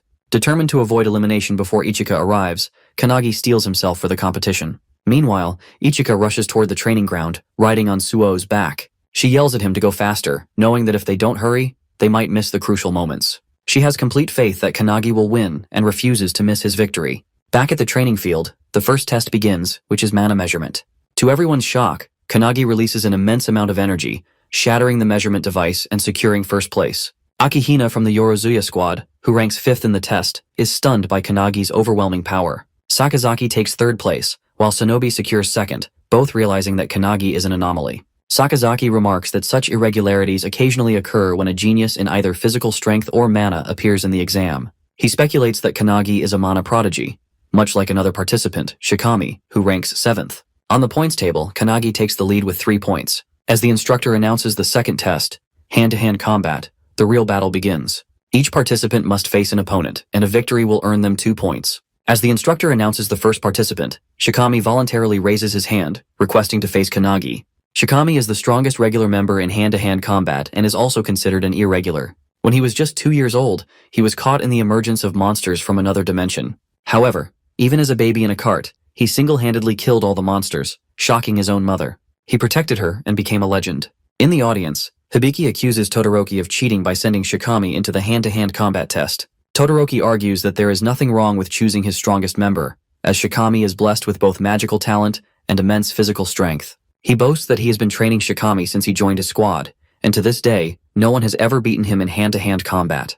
Hearing this, Hibiki wonders if the match will end instantly, considering Shikami's combat abilities are practically unbeatable. As the fight begins, Shikami approaches Kanagi and asks if he has really been giving lessons to Hanada. Remembering the founders, Kanagi replies that he is merely a messenger. Shikami doesn't understand what he means but continues, claiming that someone out there is advising and teaching Hanada, who is already a super genius. He adds that even without Kanagi's guidance, Hanada will surpass his current level on his own. Instead of arguing, Kanagi simply agrees with him, which only annoys Shikami further. Enraged, Shikami activates Violent Bite, transforming into a monstrous form. In an instant, with blinding speed, he lunges at Kanagi. Kanagi ducks just in time, but Shikami follows up with a powerful claw attack. Watching this, Todoroki is thrilled to see his fighter going all out. As Shikami swings with all his might, Kanagi sidesteps the attack. Seizing the moment, Kanagi shifts into Kudu's stance, grips Shikami's wrist, and with tremendous force, slams him into the ground. The impact erupts in a massive shockwave, sending rocks flying across the field and startling everyone. As the debris settles, both Kanagi and Shikami are airborne. The other participants are in awe. Despite Kanagi merely redirecting Shikami's attack, the sheer power of it was enough to devastate the entire battlefield. Even Kanagi himself is impressed by Shikami's strength, though Shikami assumes he is being sarcastic. Despite the powerful blow, Shikami lands safely on the ground, shocking everyone that he managed to do so despite the destroyed terrain. Akihina, analyzing the situation on his laptop, remarks that this outcome was inevitable. Shikami's physical boost is irregular, and the sturdiness of his body far surpasses that of a normal awakener. Regaining his composure, Shikami charges at Kanagi once again. Kanagi realizes that simply countering Shikami's attacks won't be enough to win. He needs to try something different. Activating his founder power, he delivers a light kick at the charging Shikami. He then multiplies the attack using the penetration technique, Luminance Kick, striking Shikami multiple times while he is still airborne. Everyone watches in shock as Shikami crashes to the ground, defeated. The instructor quickly intervenes, stopping the match before it escalates further, and declares Kanagi the winner, awarding him 2 additional points. The other squad members are amazed. This guy just physically overwhelmed Shikami, despite Akihina's earlier claim that he was an irregular. Akihina, now furiously typing on his laptop, hadn't expected Kanagi to be so exceptional in hand-to-hand combat. He initially assumed Kanagi would be eliminated naturally if left alone. But now, it's clear that Kanagi is becoming an obstacle in his plans. As Shikami regains consciousness and opens his eyes, he is shocked to see Kanagi casting some kind of spell on him while he lies on the ground. Kanagi reassures him that he is healing his wounds, which only astonishes Shikami further. An irregular in both mana and physical prowess, now capable of healing too? It seems almost unbelievable. Shikami, still processing what's happening, asks Kanagi if there's anything he can't do. This question makes Kanagi recall the time he desperately tried to bring back his fallen Makoto squad members but failed. After healing Shikami for a while, Kanagi tells him he should be able to stand now. As they speak, a loud bang suddenly erupts nearby. Kanagi looks over and reveals that it marks the final match of the hand-to-hand combat exam. Shikami, now alarmed, wonders how long he has been unconscious, realizing it must have been quite some time. Kanagi calmly tells him it has only been 5 minutes. According to Kanagi, after their fight, the other battles started simultaneously. 2 of the pairs finished instantly, but Akihina and Hisagi are still fighting even after 5 minutes. Both remain determined, exchanging a relentless barrage of blows with full force. As Hisagi charges at Akihina, she pushes him back with a powerful attack, mocking him for lacking any special abilities. She taunts that without unique skills or traits, he is unfit to be a captain. Akihina steadies himself and counters her remark, stating that he is not the type who seeks to stand out. According to him, even if an ordinary person were to take on the captain's role, death would be the only outcome for them. He believes that a captain must have the ability to adapt to any situation in order to increase the survival chances of every squad member, even by just 1%. Akihina declares that this is his goal, ensuring that he does not suffer the same fate as the Makoto squad. This statement strikes a chord with Kanagi, as Akihina is speaking about his fallen comrades in such a manner. Shikami also takes offense and warns Akihina to watch his words. Back in the fight, Hisagi executes her disciplined chainsword technique, generating an energy whirlwind as she charges straight at Akihina. Even though Akihina blocks the attack, the sheer force sends him crashing to the ground. Hisagi quickly follows up with another strike, but just as she is about to land the hit, Akihina unexpectedly surrenders. The instructor immediately stops the match, declaring Hisagi the winner, leaving her in shock. Another squad member quickly restrains her as she fumes with rage, furious that Akihina gave up so easily instead of putting up a real fight. Akihina, on the other hand, claims that he expected the battle to last longer, so he chose to preserve his energy for the upcoming tests. As he walks away, he knows that he could have defeated Hisagi if he had tried, but he does not want to reveal his full strength just yet, especially with Kanagi closely observing the fight. The second stage of the exam, hand-to-hand combat, concludes with Kanagi leading the scoreboard with 5 points, followed by Snonobe with 3. The instructor announces a 30-minute break before the start of the third examination. He also reveals that in the next round, the 4 participants with the lowest scores will be eliminated. As the lunch break begins, Kanagi wonders about Ichika and Su, who should have been there but are still missing. Meanwhile, outside the anti-prophecy headquarters building, Suo finally arrives, carrying Ichika. Exhausted from the effort, he is confused when she starts heading toward the courtyard, instead of the training ground. When he questions her, Ichika reveals that she can smell traces of an aura, one that suggests someone has recently died there. According to her, it appears to be the residue of an awakener who was killed by an overwhelmingly powerful monster. Hearing this, Suo is stunned. If an awakener was truly killed here, it means someone may have infiltrated the anti-prophecy headquarters, despite this place being a well-kept secret. Ichika argues that the 12 apostles are strong enough to have figured out how to find this location, shocking Suo even further.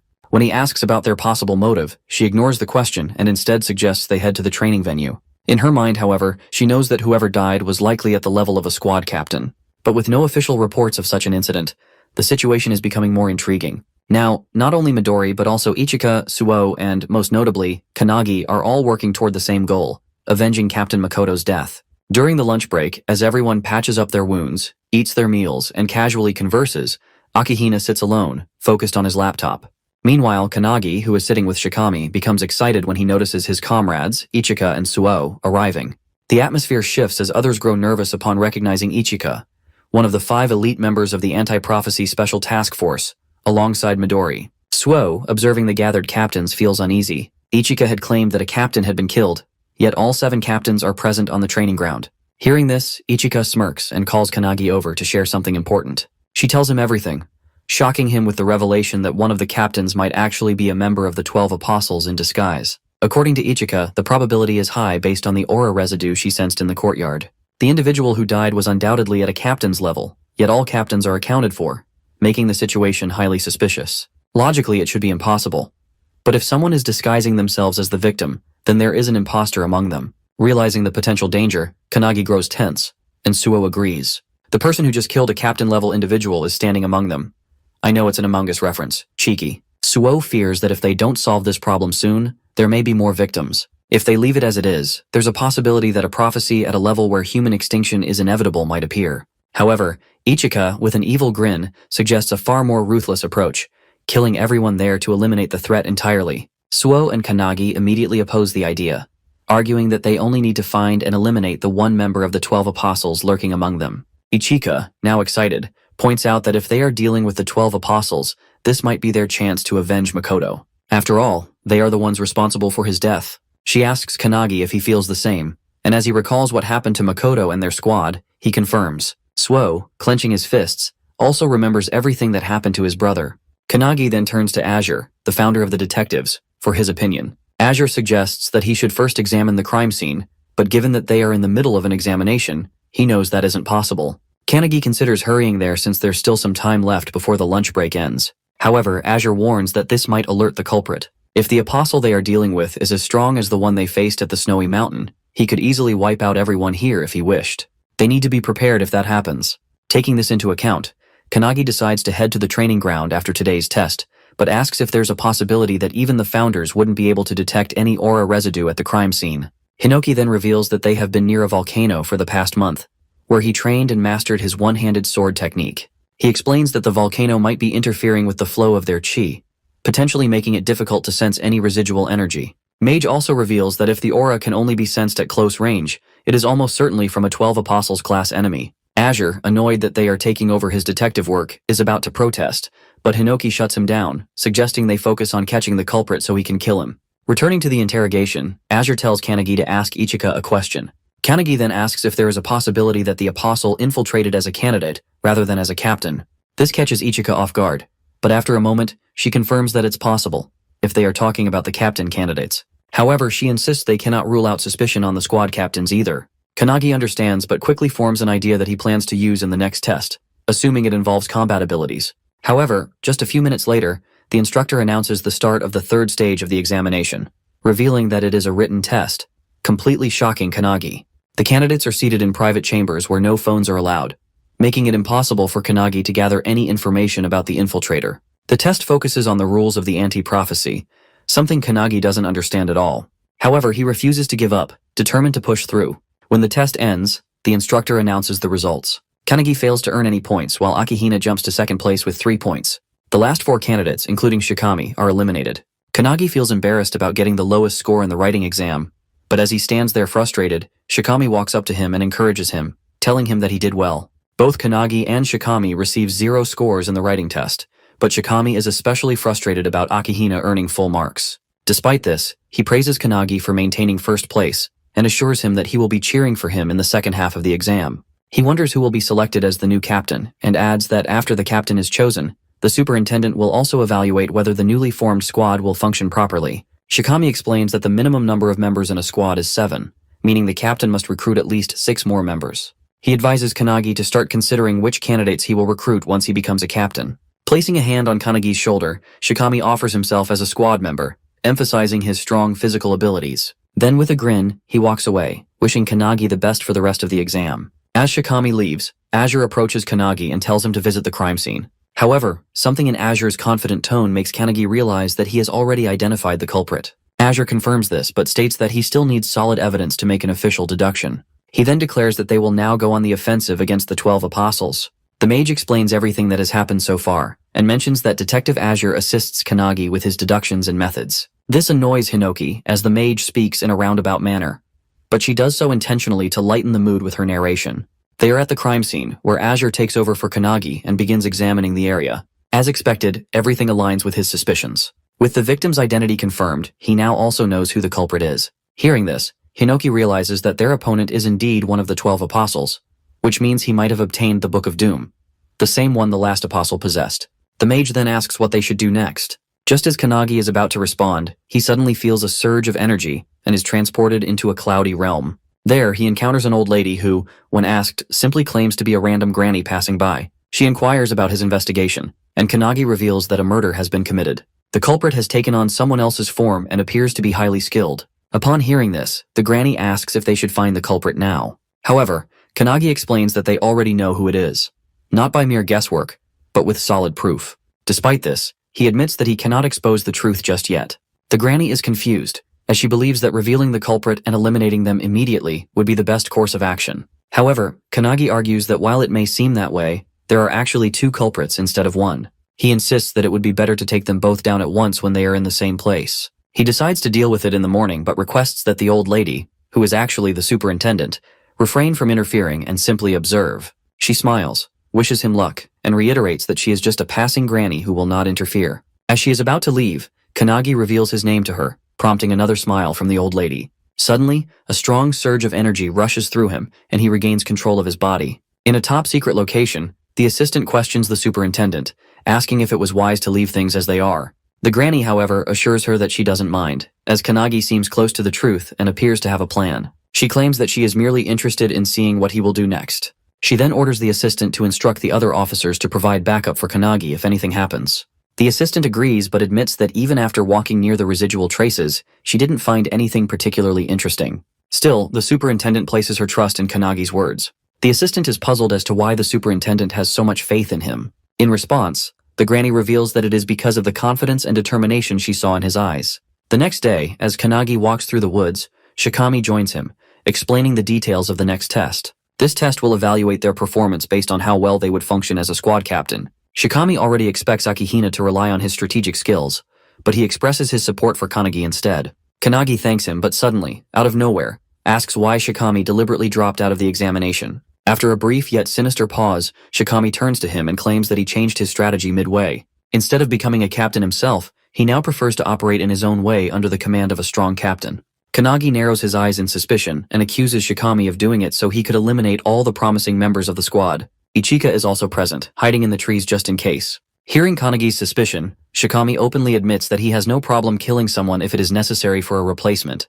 He explains that during the 3rd test, he struggled to write anything because his brain could only process and retrieve the information already stored in it, which is why he ended up with a score of 0. Calling himself a fool, he accepts that it would be better for him to simply eliminate Akihina's body instead. As they step into an open field, all the squad captains and members surround them. In the center, Todoroki is chained to the ground, while Hibiki and another captain stand beside him. With her usual casual and cocky demeanor, Hibiki refers to Shikami as Mr. Apostle and asks him to introduce himself. Realizing his disguise has been exposed, Shikami deepens his voice and reveals his true identity, Ava, the 9th Apostle. Ava then explains her ability, adding that she can also extract information directly from a host's brain. She claims that she killed Shikami because he possessed the strongest physique among the contenders. Hibiki smirks and asks if Eva's goal is to sabotage the anti-prophecy from the inside. Ava confirms this, but admits that since she has failed, she now has no choice but to kill everyone present. However, before doing so, she wants to know who first discovered her true identity. Hibiki points toward Kanagi, who is standing right beside Eva. With an evil grin, Ava glares at him and remarks that she never expected him to have the audacity to stand so close to her. Turning to face him, she radiates immense energy and demands to know who the hell is he. But how did all of this happen? Right before Shikami's body was taken over by Eva, Todoroki had told him that he would recommend him as a candidate for the new squad captain. This news excited Shikami greatly, though Todoroki cautioned him that the information was still a secret and would only be officially announced the next morning. Getting even more excited, Shikami joked that despite it being a secret, they were practically yelling it out loud, which would definitely inform others. Todoroki then reassured him, stating that Shikami was one of the strongest individuals there in terms of physical power and would undoubtedly make a great captain. Seeing this level of confidence in him, Shikami agreed, feeling determined to do his best.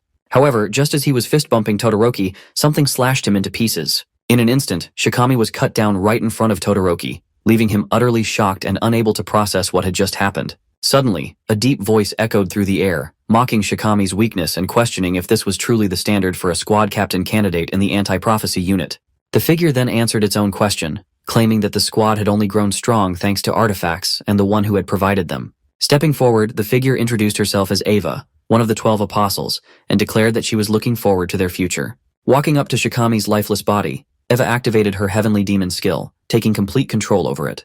As she is channeling her power, Todoroki, with his mighty punch Vajra, smashes her entire body into a splatter of blood. Tearing up in rage, Todoroki breathes heavily. But to his shock, he suddenly hears applause from behind him. The same Shikami he had just seen die is now clapping, praising Todoroki for managing to kill a 12 apostle with a single hit, just as expected from his master. Stunned, Todoroki turns around to see Shikami standing there, seemingly alive. However, before he can even react, his body is instantly sliced in half by Eva, who had taken on Shikami's form. With a wicked grin, Eva then activates the Necromance Dance artifact, resurrecting Todoroki as a corpse slave bound to her will. Now under Eva's control, Todoroki agrees to serve her, addressing her as Eva, but before he can say anything else, she slaps him so hard it nearly knocks him over. Correcting him, she demands that he call her Shikami, ensuring that no one grows suspicious of her disguise. Todoroki nods, complying, and the two share a dark, twisted laugh. Meanwhile, at the crime scene, Kanagi and Azure investigate. Using his unique skill, Theatrical Detective, Azure rewinds time to witness everything that transpired there. This powerful ability allows him to replay past events at a crime scene, giving him a first-hand view of what truly happened. The only condition is that Azure himself must possess the evidence and personally deduce the culprit, not just by looking at the clues, but by reaching a conclusion on his own. Additionally, this ability allows him to predict future crimes before they happen. However, there is a significant drawback. If Azure ever fails to deduce a case correctly, the skill will be permanently lost. This means that for the rest of his life, he will never be able to use it again. As Azure explains this ability to the founders, they are disgusted by how underhanded Eva's technique is, killing someone and taking control of their body. However, the room falls into shocked silence as everyone turns their gaze toward Kanagi, who is overflowing with mana, his rage uncontainable. With fiery determination, he vows not to forgive the apostle. Back in the present, still burning with fury, Kanagi launches a devastating attack, a flash reflection punch, enhanced by his penetration spell, aimed directly at Eva. He also uses Luminance Fist, and as he strikes Eva's face, a massive energy blast erupts, sending her flying. She tries to land, but the force is so immense that she skids backward, struggling to regain her footing. However, as the dust settles, Kanagi is shocked to hear her laughing out loud, calling him cruel. Despite being struck by multiple techniques, she still talks, mocking him by bringing up his friendship with Shikami, questioning why he attacked her so mercilessly. Kanagi, already expecting this, knows he can't defeat Eva with his current strength. Eva, still reeling from the punch's recoil, claims that it's nothing and mocks him, saying his attacks feel like he's just playing around.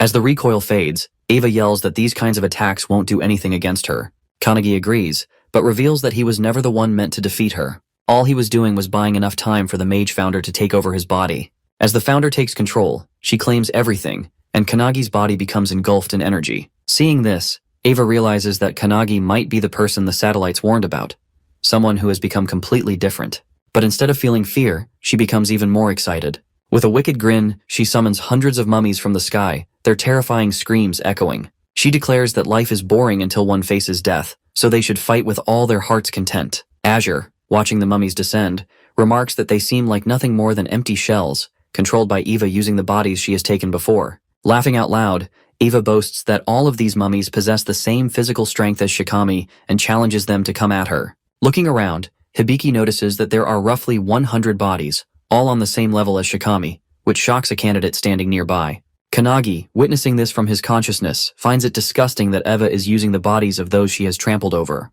The mage, who is standing beside him, notes that he has changed, and so have the founders. As the mummies shoot toward the ground, the mage, controlling Kanagi's body, declares that Eva has underestimated him. With that, she unleashes multiple electric zaps, electrocuting all the mummies mid-air and shocking Eva. Mage takes it personally as Eva summons her minions and lets them free fall in front of her, forcing Mage to strike them before they land.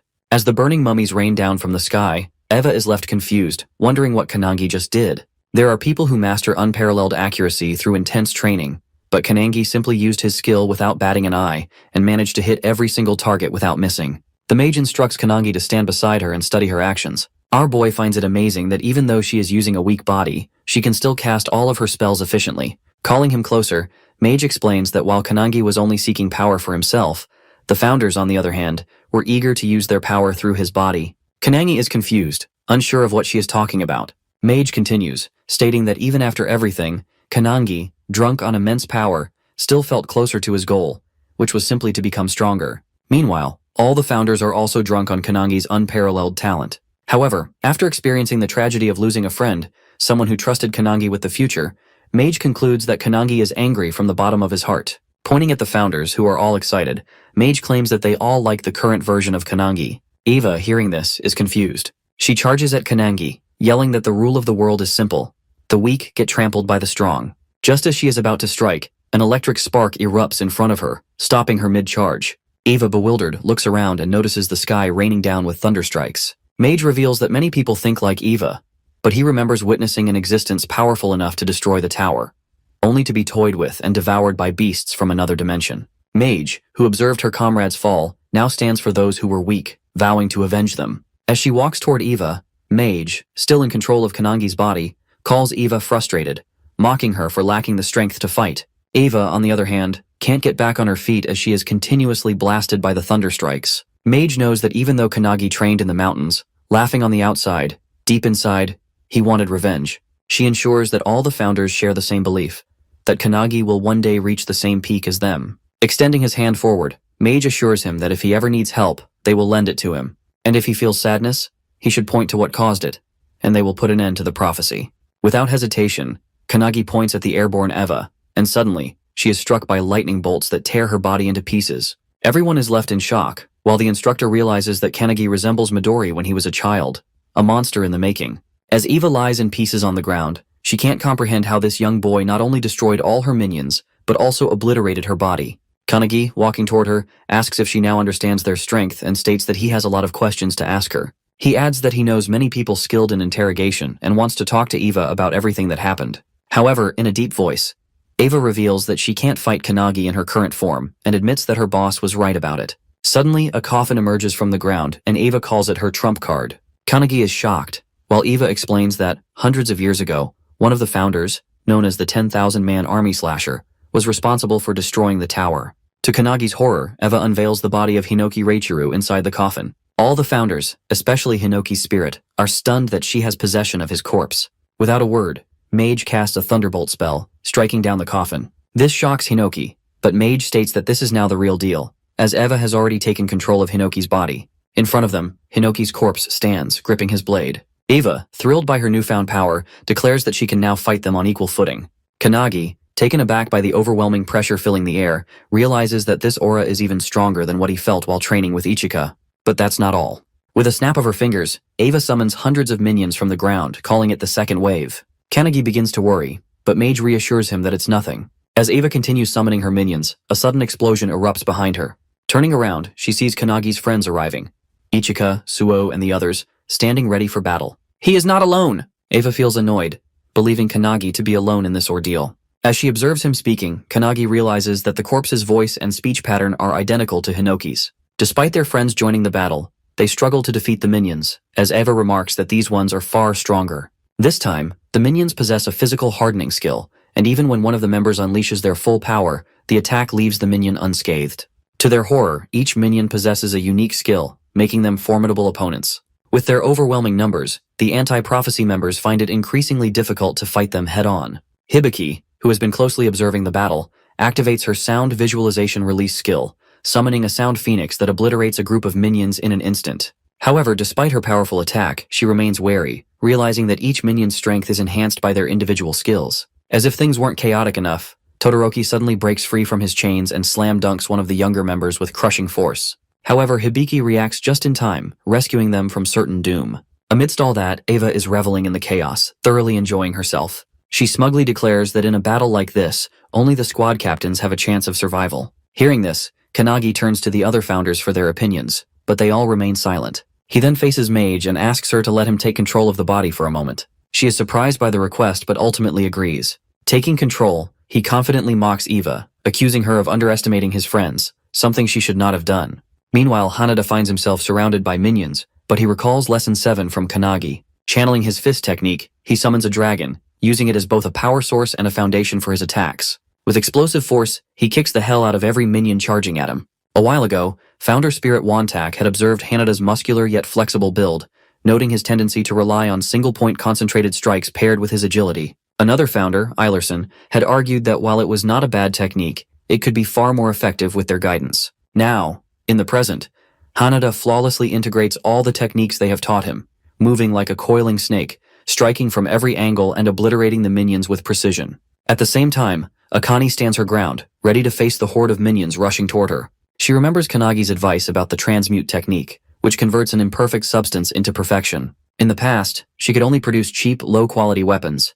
But now, she uses her alchemical prowess to defy limitations, crafting stone golems from the earth itself. This is something she mastered in Lesson 8, and with it, she can even destroy the hardened physiques of the minions with ease. Kanagi asks Hinoki about Suo, but Hinoki assures him that Suo is holding his own. While he may not be as brilliant as his brother, he has his own talents. At this moment, he is skillfully wielding Hinoki's one-handed sword style combined with the Sky Fall skill, cutting down a swarm of minions with a single powerful swing. He then enhances the attack by merging it with Calendula, creating a flower-shaped slash that strikes the minions in a wide area of effect attack. Watching this, Ichika feels a sense of pride, impressed by how her student is seamlessly combining techniques and skills. However, in her opinion, Kanagi's feats remain unparalleled due to the complexity of his combinations. As she continues cutting down minions, lost in thought, she suddenly notices a massive fire tornado forming before her.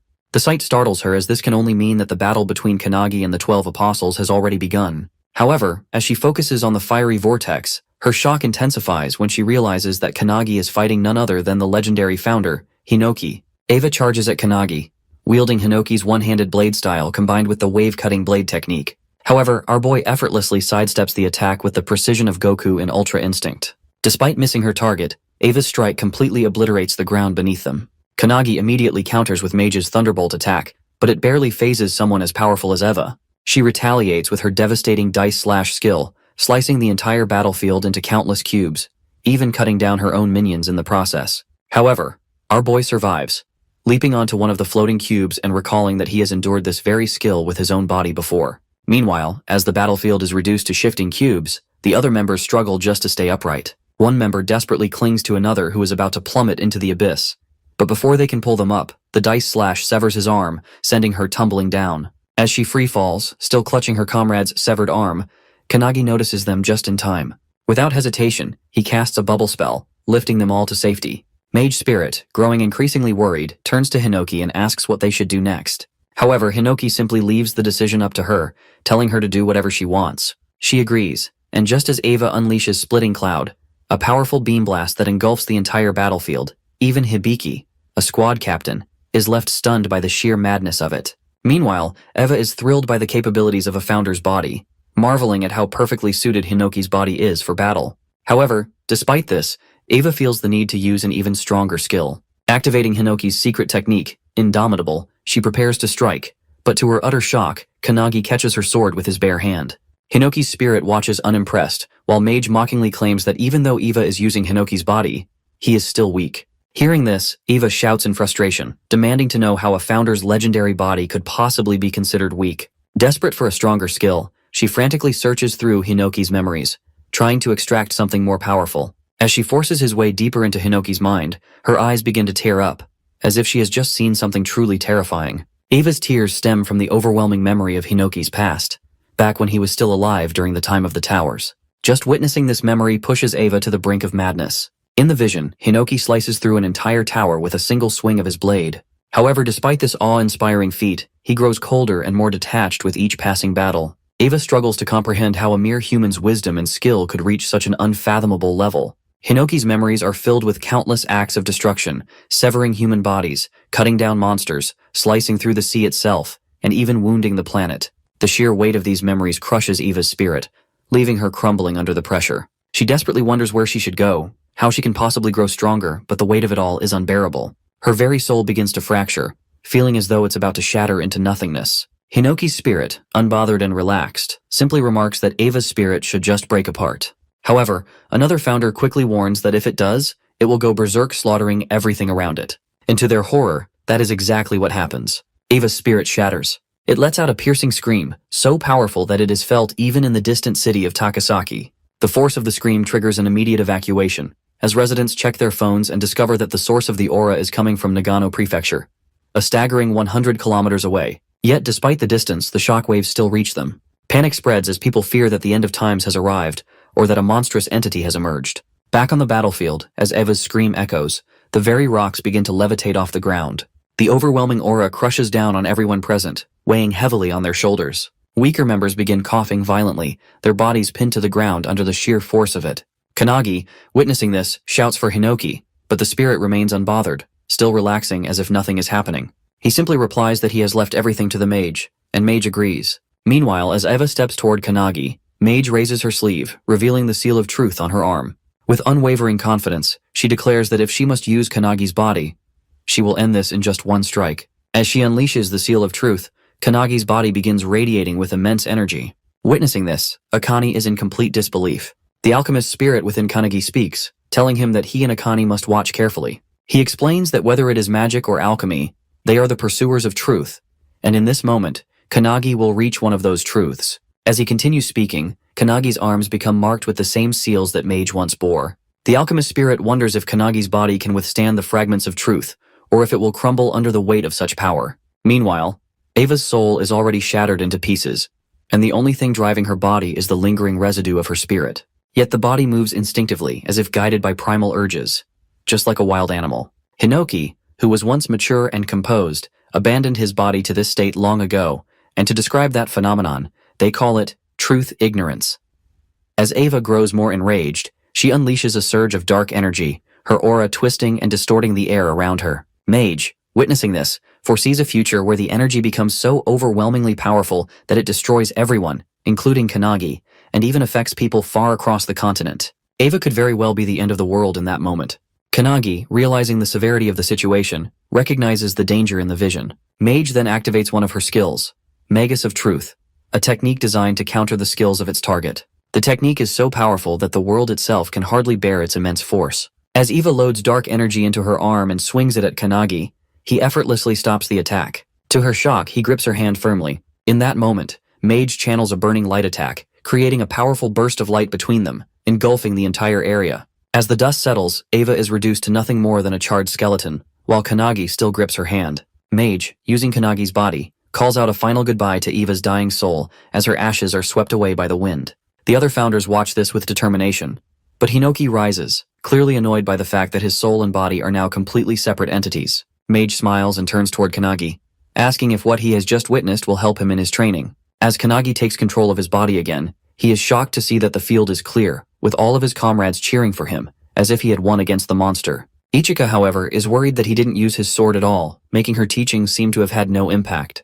Hanada sighs in relief, while Suo praises Kanagi, saying that he burned that powerful enemy with just one attack. However, Akane has a deeper insight. She understands that Kanagi completely analyzed his opponent's skills and rendered them useless. This makes Akane's hands tremble, as she wonders if it's even possible for a human to reach that peak. Despite the uncertainty, she gains confidence, motivating herself that she will do the same. The instructor is now worried about the massive hole in the field, as it was only an examination. But things went south quickly and spectacularly. Even Todoroki is dead, which makes the instructor annoyed, knowing that he now has to conduct another exam like this. As the members are gathering themselves, one notices a strange, bright circle and becomes terrified. The instructor is also shocked, but to everyone's surprise, it's the superintendent. Kanagi, seeing the superintendent, remembers that it's the old lady from his consciousness earlier. The lady's assistant, who is with the superintendent, is also a bit confused about why she's there. However, superintendent suddenly kneels in front of Kanagi, claiming that she has been waiting for his return. She says that she has waited hundreds of years for the founders, and now they are finally in front of her. Suo and the others turn to Ichika for answers, but she simply states that they should have known, though this might be their first time seeing her. According to Ichika, the old lady is one of the founders of the anti-prophecy and holds the highest rank in the Japanese branch. Suo, frustrated, exclaims that they already know that. But what's truly confusing is why she is kneeling before Kanagi. Ichika admits she doesn't know either. Meanwhile, Kanagi is just as bewildered, wondering why the old woman from earlier is bowing before him like that. The founders within him are also deep in thought, trying to recall what's really going on, but they can't seem to find the answer. Suddenly, Kanagi is struck with shock as he senses her overwhelming aura. The old lady stands up and asks if Kanagi remembers her, remarking that she has grown old. To make things clear, she turns around and starts shaking her back, calling out to Hinoki to witness her performing the waist dance. All the founders are confused, but suddenly they realize that the old woman is Io. Hinoki quickly asks Kanagi to switch with him, and as he does, he greets her. This shocks everyone around, and the assistants immediately take an offensive stance, seeing it as disrespectful behavior toward their superintendent. Enraged, they declare their intent to kill Kanagi and redo the examination. However, Io, still dancing with Hinoki, tells them to stand down, assuring them that it's fine. Hinoki playfully rubs Io's head, joking that she has already become a granny. Hearing him speak, Io suddenly remembers that he used to talk the same way in the past when she was with them. After a while, all the members begin repairing the training grounds and gathering themselves. Meanwhile, deep within the anti-prophecy, at a top-secret location known as the Hut of Everlasting Vision, Kanagi is stunned by the sight of its garden. Io explains that, since she cannot reveal her appearance often, a barrier is normally set around the place, so she can live there undisturbed. Kanagi asks if she knows all the founders, to which Io begins to explain her story. She reveals that she was an orphan, having lost her family during the era of the towers. The founders saved her and raised her. Kanagi is shocked to realize that she was just a child during that time. When Io mentions that it was 300 years ago, he is even more stunned, realizing that she is over 300 years old. She then reveals that she has been able to stop time using an artifact that freezes time as long as she remains inside the headquarters. Hearing about the artifact, Kanagi suddenly remembers them. Meanwhile, Hinoki's spirit explains to Valentine that the artifact functions similarly to her preservation skill. Valentine agrees, stating that in her prime, she could have achieved the same feat with her skill. However, she wonders where Io obtained such a powerful artifact. Io explains that within the anti-prophecy, there is a secret division tasked with collecting artifacts, and their existence is kept hidden. However, she reveals that the facility storing these artifacts was recently attacked, resulting in the loss of a large number of them. In response, a special task force, including Midori, was formed to reclaim the stolen artifacts. The detective founder within Kanagi wonders if the attack was carried out by the 10 apostles, which would explain why they are so powerful in the modern era. Kanagi is shocked at how quickly the detective deduced that from such a brief conversation. The detective then reveals that when Eva mentioned her boss as the one who provided her artifacts, he looked into her memory and confirmed it. Another founder explains that instead of recruiting 12 awakeners stronger than Makoto, it would be much easier for the enemy to use artifacts to enhance mediocre awakeners. Hinoki agrees, noting that the two enemies they previously encountered were not as strong as Makoto. Io also agrees, stating that they were unaware of the 12 apostles' existence until they raided the facility. She explains that the apostles now possess the same power as the anti-prophecy's greatest enemy, making them too dangerous to ignore. She adds that they are doing their best to track down their leader, but it seems that Midori will reach them first. This shocks Kanagi. Meanwhile, in Detroit, Michigan, the streets are eerily empty. In an area that looks like a battleground, a turbulence spell suddenly creates a tornado, slamming into the ground with immense force. At the center of it all is Midori, who has just made a shocking discovery. They had assumed the 12 apostles consisted of 12 individuals, but there is also a 13th member. Watching him through an orb, a man lounging on his couch smirks, impressed that Midori has arrived earlier than expected. With a sinister tone, he casually asks whether Midori prefers a cup of coffee or black tea. Without hesitation, Midori chooses him to die, calling him by his true title, Number Zero. Midori launches another turbulence beam toward the floating Number Zero. The beam is so massive that, far away, another member of the special task force, Nishina, notices it. Mikado, who is also with him, remarks that the city is already abandoned, so they should be fine, but he is puzzled as to why Midori is using such a powerful attack. As they discuss, they suddenly sense a strong attack coming their way. Just in time, they leap off the building, which is instantly sliced in half. The structure completely shatters into pieces. Landing on the ground, they decide to leave Number Zero to Midori, while they focus on handling Kamaragi, one of the 12 apostles. Meanwhile, Midori grows frustrated, unable to pierce the bubble surrounding Number Zero, even after using his strongest wind attacks. He wonders if it's the effect of a skill, or perhaps an artifact. Finishing his tea, Number Zero steps out of the bubble himself, mocking Midori and asking if he's done. Without hesitation, Midori instantly casts Wall of Cutting Pearls, launching massive rocks toward Number Zero, triggering a devastating explosion. However, to his shock, Number Zero emerges unscathed, casually comparing himself to a whale among fish in front of Midori. Midori quickly realizes that Number Zero has other means of defense, even without the protective bubble. Seeing Midori standing before him, Number Zero begins to taunt him. He claims that under normal circumstances, Midori would be so powerful and terrifying that he wouldn't even consider him an enemy. Yet now Midori is grieving the death of his friend. To Number Zero, this makes him a pathetic creature. He goes on to say that from the moment Midori was born, he was nothing more than a monster designed for battle. And yet, despite being made for war, he still failed to protect his precious friends. These words ignite a deep fury within Midori. Enraged, he lunges at number 0 with overwhelming power, his eyes burning with killing intent as memories of the past flood his mind, memories of what happened 23 years ago. At that time, deep in the mountains, Shinonome, a special task force member, stood in shock, staring at a brilliant surge of energy erupting from a massive crater. Yelling in disbelief, he realized that this was all that remained of the Midori family mansion. Superintendent Io is also there, witnessing the remains of the destroyed mansion. At the center of the devastation, something emits a tremendous amount of energy. As she steps closer, she realizes the source.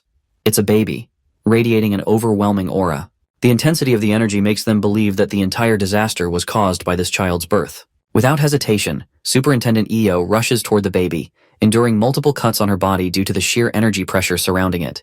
Despite the pain, she pushes forward, finally reaching the child. She gently picks up the baby, whispering words of comfort, assuring it that everything is fine now. Feeling the warmth of Io's embrace, the baby slowly stops crying. As a result, the violent surge of wind around them dissipates, revealing Io, bruised and bloodied, yet firmly holding the child in her arms. She declares that this child will be raised by the anti-prophecy. Later, the baby is given a name, Midori. 9 years pass, and Midori, now a young boy, is preparing to leave the facility. A teacher named Hinoki Hiaradu, along with a 12-year-old Ichika, tries to stop him, warning him not to cause any trouble. The man warns Midori that if he goes through with this, the anti-prophecy will hunt him down. Unfazed, Midori agrees, but as the master turns away, he cryptically states that this was the very reason he let Midori live. Ichika, standing nearby, feels the tension in the air but suddenly starts laughing. The master, annoyed, questions why she's doing that. Midori has always been exceptionally strong, breaking every record and considering everyone else weak in comparison. However, one day he meets Makoto,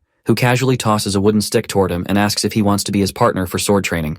Midori is confused, but Makoto simply smiles and holds his sword forward in invitation. At that time, Makoto was the same age as Midori.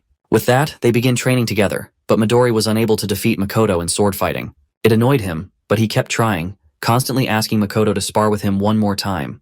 Makoto, wanting Midori to learn his lesson, fights him again, and the result is the same. Midori loses. Frustrated, he yells, demanding to know why he can't win despite trying his hardest. Nishina, who is also present, reveals that Midori is too strong, which might be the reason. Midori doesn't understand what he means, as he is always losing to Makoto. A voice from outside chimes in, saying that it's a compliment for Midori. The voice belongs to Makoto, who at the time was 14 years old. Midori keeps breaking his wooden swords while fighting Makoto, so Makoto explains that even if Midori wins, he will still break his sword in the process.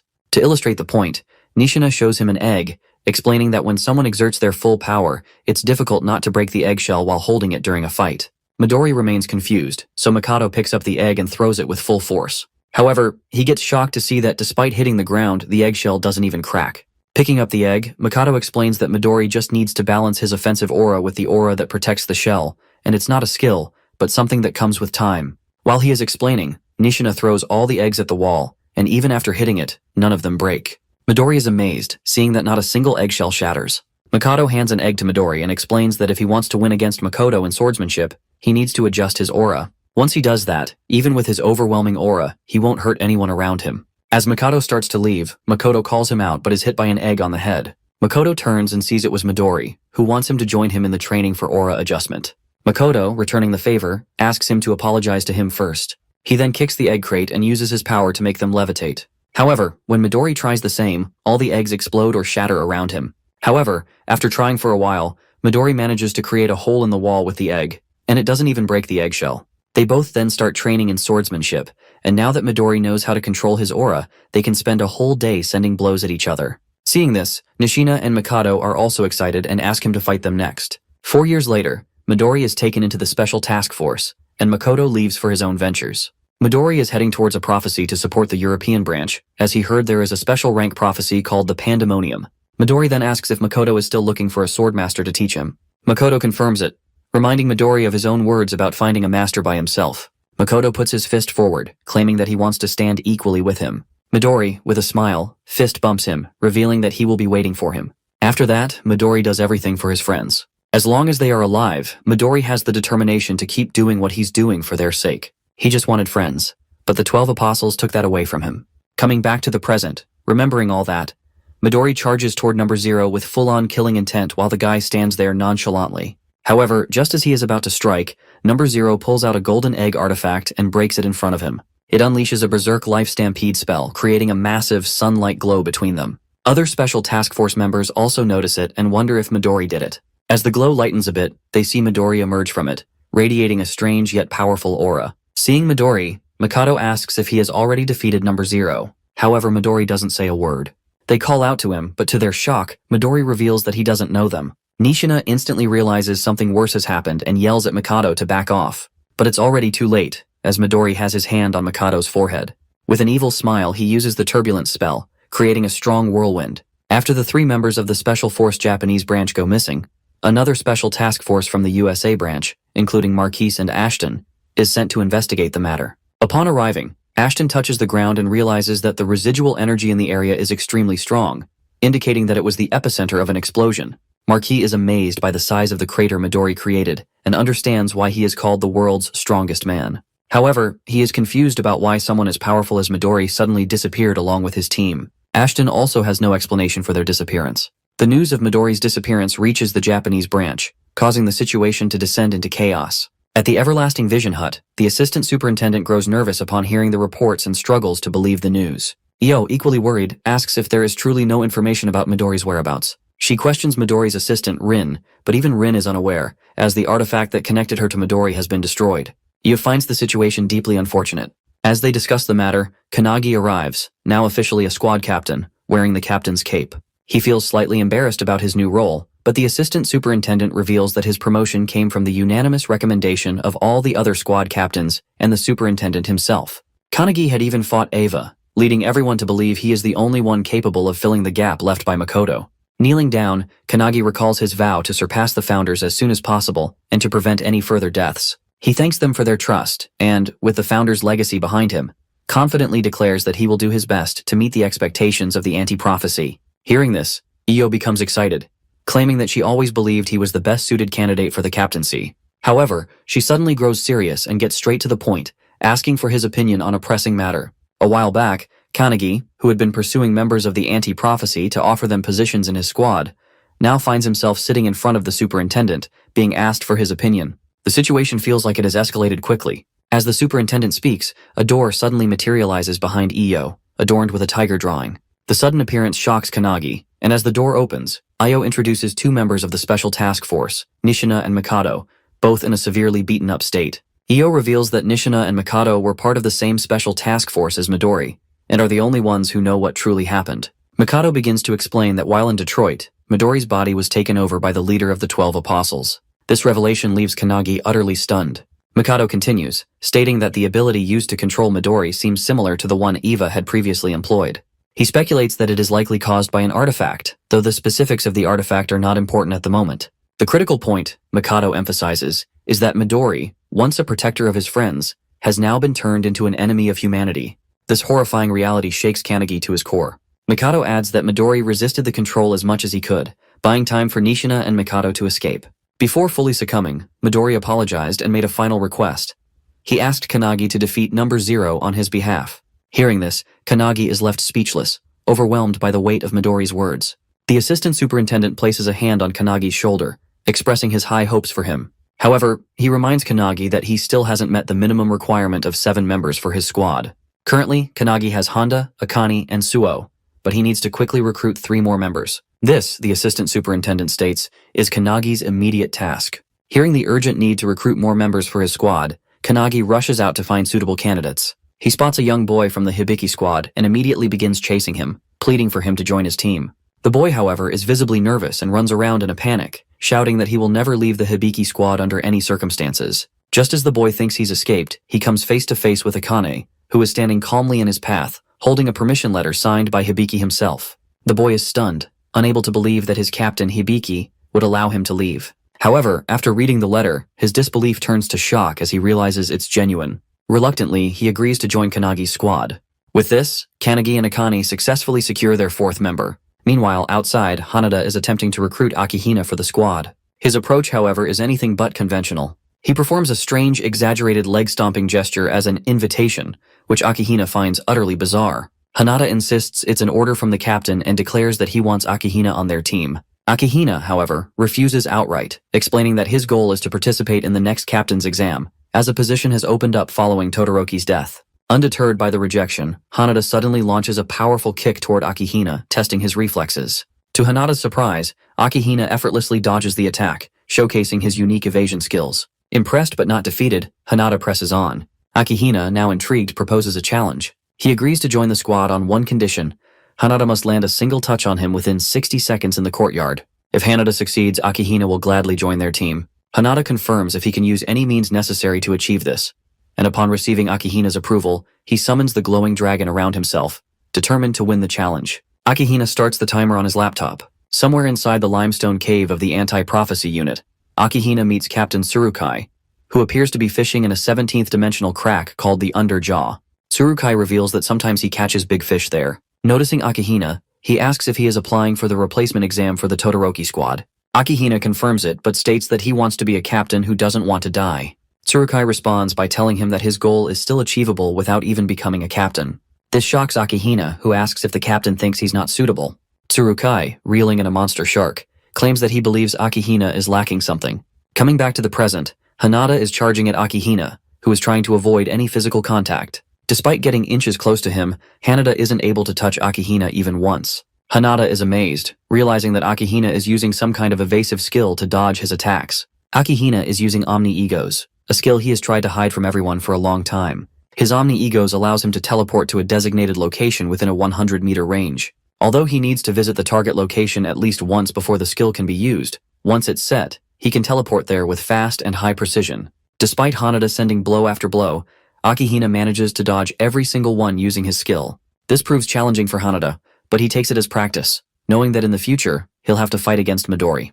While teleporting around and evading blows, Akihina asks Hanada what kind of redeeming quality he sees in Kanagi. Hanada, continuing his attacks, reveals that he doesn't know anything specific. He flies into a kick toward Akihina and admits that he knows about Akihina's ideal squad captain image, to increase his squad's survivability by 1%.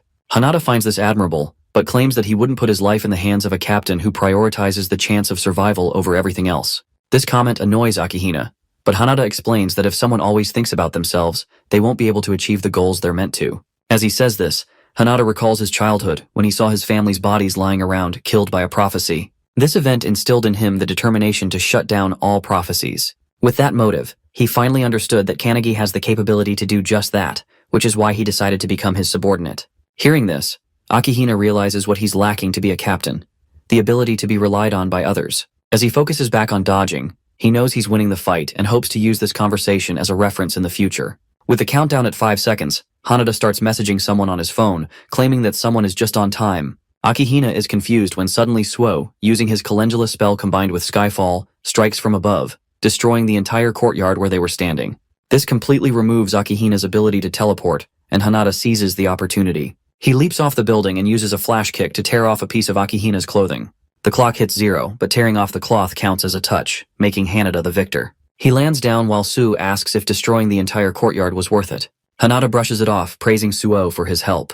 Meanwhile, in the background, Akihina is furious, but after typing something on his laptop, he calms down and agrees to join Kanagi's squad. Hearing this, Hanada and Su high-five, while Kanagi and Akane bring in another member, Iryu, who is chained up. Kanagi, noticing the destroyed courtyard, is in shock, but Suo reveals that he's counting on Kanagi to write an apology letter for the damage. Hanada tries to calm everyone down, suggesting that Rin could fix the courtyard, but the main problem is that they still need one more person for their team. Akane doesn't know anyone else and asks if Kanagi has any recommendations. Kanagi points toward the special task force members, Ichika, Mikado, and Nishina, and reveals that he has already accepted them into his squad. From that day on, they are temporarily Kanagi's subordinates and will fight in his squad. Somewhere else, at the Watchtower, the remaining members of the 12 Apostles of the Apocalypse hold a meeting. Only 5 of them are left, but they are confident because they have the world's most powerful weapon, Midori's body. To them, it seems like they are one step closer to wiping out the anti-prophecy unit. Number 0 reminds everyone of their motto. Everything they do is for the sake of the emergence of prophecy in this world. Inside the prophecy research room of the anti-prophecy, the assistant superintendent asks the director if he has obtained what was requested. The director confirms and reveals that the Book of Doom, once possessed by the 12 apostles, is actually a single book torn apart. Based on the 8 books that Midori brought, they determine that the recent incident is part of the prophecy, specifically one concerning a special rank called Bhagavad Gita. According to him, in order to destroy the world, the 12 apostles need Midori's power, which alone is sufficient. Meanwhile, over the sea, Midori and Hajime, a member of the 12 Apostles, are flying toward an unknown destination. Out of nowhere, Midori asks Hajime if he has ever read the Gita, to which Hajime denies. Midori explains that it is one of the Hindu scriptures, emphasizing that humans should fulfill their duties with a selfless heart. According to Midori, whoever wrote a prophecy like the one currently unfolding likely harbored a deep hatred for humanity. As they fly over New York's Times Square, a family notices them, and a child excitedly recognizes Midori as the world's strongest awakener. The crowd quickly follows suit, cheering and clamoring for pictures. They also notice Hajime referring to him as a samurai. As the gathering swells with excitement at the sight of their heroes, Midori gives Hajime the order to begin their mission. Without hesitation, Midori starts channeling an energy ball in his hand, while the crowd continues to cheer, unaware of what is about to unfold. As a father captures a picture of his child with Midori in the background, Midori suddenly unleashes the energy ball into the air, engulfing the sky completely. The ball transforms into a massive tornado, and from within it, the real Midori desperately yells at Number Zero to stop. However, it is already too late. Number Zero has already cast the spell Turbulence upon them. At the cafeteria of Anti-Prophecy, Kanagi is busy lecturing when Suo rushes toward him, urgently showing him something on his mobile. It is breaking news. New York is burning like hell due to Midori's attack. The report claims that an awakener has attacked and destroyed the city. Meanwhile, at the Everlasting Hut, the American branch superintendent, Vice, is screaming at Io to do something, furious that Midori has just erased an entire city. Io tries to calm him down, but the tragedy has taken countless lives in the heart of the world's economy, New York. She reveals that it is not Midori who caused the destruction, but rather the leader of the 12 Apostles, who is controlling his body. She further explains that they have already identified him as Warren Hastings, an Englishman. She speculates that he might be working alongside invaders from another dimension. Vice is shocked by the revelation, while Io discloses that the 12 Apostles are using artifacts that are not under the supervision of Anti-Prophecy. According to her, someone or something is supporting them. Despite hearing her reasoning, Vice argues that the responsibility still falls on Io, as the man who destroyed an entire city came from their special task force. He warns her that the White House is even considering using nuclear weapons against Midori. However, Vice knows that even nuclear weapons won't have any effect on Midori and asks Io what she plans to do. Back at the cafeteria, Kanagi asks Suo if he has completed Lesson 15 along with the others. Suo confirms, but to his shock, Kanagi appoints him as the vice captain of the Kanagi squad. He then orders him to instruct everyone to continue their lessons until they receive deployment orders. He suggests that Irian and Akihina always argue, so they need to focus on teamwork to achieve perfection. Suo wonders what Kanagi himself will be doing in his free time, to which Kanagi reveals that he will be sleeping, and this time, it will be a deep sleep. He orders Suo not to allow anyone to wake him up, and since it is Kanagi's command, Suo accepts the order, placing his trust in him. Back at the Everlasting Hut, Io reveals that she is planning to face Midori and the others head-on with their strongest elite unit squad. At headquarters, Kanagi reaches his room and instantly falls asleep. In his dreams, he takes out his sword and begins practicing with Hinoki, while all the other founders stand ready to teach him. However, to Kanagi's shock, Hinoki instantly slashes him into pieces in a flash. He regenerates immediately, only for Hinoki to cut him apart again. Hinoki reminds Kanagi that it was he who insisted on not holding back in training, so now, he will devour him. Saying this, he charges at Kanagi with full force. Another founder tries to intervene, but Wantak and Mage stop him. Other founders argue that while short-term training might require such extreme measures, Kanagi is dying too frequently, and his soul may soon be dispersed. However, they all understand that Midori is the strongest awakener of this era, and the current Kanagi stands no chance against him. It may be a desperate training method, but it is the only path to victory. The founder from earlier warns that there may still be a limit to how much Kanagi can endure, but the alchemist reassures her, stating that there is no need to worry. Kanagi is not a delicate man. Mage, witnessing Kanagi being sliced apart again and again, still believes that he will overcome this. Kanagi apologizes to Hinoki, feeling immense pressure just standing in front of him. It feels as if he has been thrown into a blizzard atop a frozen mountain. Regaining his breath, Kanagi stands against Hinoki once more, only to be slashed in half instantly. However, to his surprise, he manages to cut a single strand of hair from Hinoki's head. Before, he couldn't even reach a single hair, but now he has managed to do so. Despite being killed countless times, Kanagi remains determined to grow stronger. He rises again and again. Meanwhile, in Mumbai, at the gateway of India, Aradib of the Indian branch of Anti-Prophecy's Special Task Force becomes excited upon seeing Midori there. He reminds Midori that without him, the special rank Prophecy Blazing Fire boss would have turned Mumbai into charcoal. With a smile, he asks if, despite them once protecting the city together, Midori is now here to destroy it. Midori dismisses his words as futile, stating that while it is his body, it is being controlled by Number Zero. Mocking Aradib, Number Zero sneers at the idea that Midori could regain control. To toy with him further, he delivers Midori's entrapped thoughts directly from his mind, Midori's voice, apologizing and urging Aradib to run. However, Aradib refuses to flee. This is his hometown, and he is prepared to fight until his last breath. At the Everlasting Hut, Io explains the century-old war between humankind and the beings from another dimension to the superintendent's assistants. During the era of the Founders, it was the tower that first appeared, followed by the crack and the prophecies. Throughout the long history of war, there have always been humans who collaborated with these beings to destroy the world. As she explains, one of the assistants, watching the news of India's fall, becomes alarmed, realizing that the enemy now seems to be heading toward Europe. Io expected this, but remarks that it would have been preferable if they had gone straight to Japan instead. When the assistant asks why, she reveals that since Number Zero only recently took control of Midori's body, he shouldn't be able to fully harness its power yet. Furthermore, he is in a situation where the more he fights, the stronger he becomes. Saying this, she instructs the assistant to summon all the captains. She then turns to Tengen, the male assistant, and informs him that he will also be sent to the battlefield. Tengen responds with a joke about how they only use him for labor during peacetime. However, the real shock comes when Io announces that she will personally join the fight as well. Meanwhile, the Kanagi squad is in the final stages of preparation. They are the only real hope of defeating Midori, but until they are fully ready, Io orders the other squads to delay him.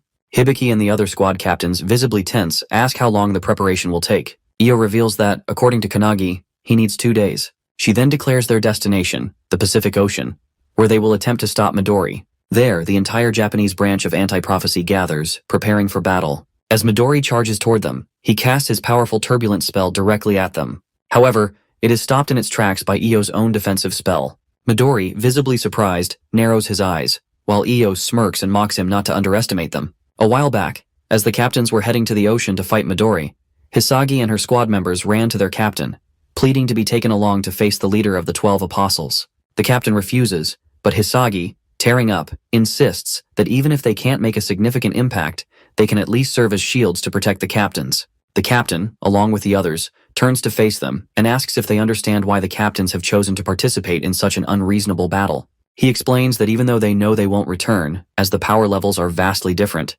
they still hold on to the hope that their subordinates will survive and carry on the fight. The captains place their trust in their subordinates, believing that they will take on the responsibility of protecting the world. Saying this, the captains leave, leaving their subordinates behind. While some break into tears, others steel their resolve, determined to protect the Kanagi squad until their preparation is complete. Even though their eyes are filled with sorrow, they know they must act instead of merely crying.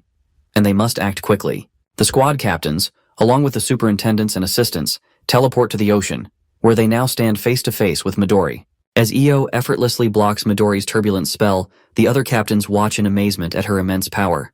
Midori too is taken aback by this unknown ability. Number Zero, reading through Midori's memories, recognizes Io as the superintendent of anti-prophecy, a mother figure to Midori, who has always kept her true strength hidden. Io, standing before him, declares that this is the first time in 100 years she has used her abilities on the battlefield. None of the captains have ever seen her unleash her full power before, but now, before their eyes, she activates her 8-Eta mirror spell. This spell has 2 stages. The first stage allows Io to completely nullify any ability as long as she understands its effects, granting her a 100% defense rate.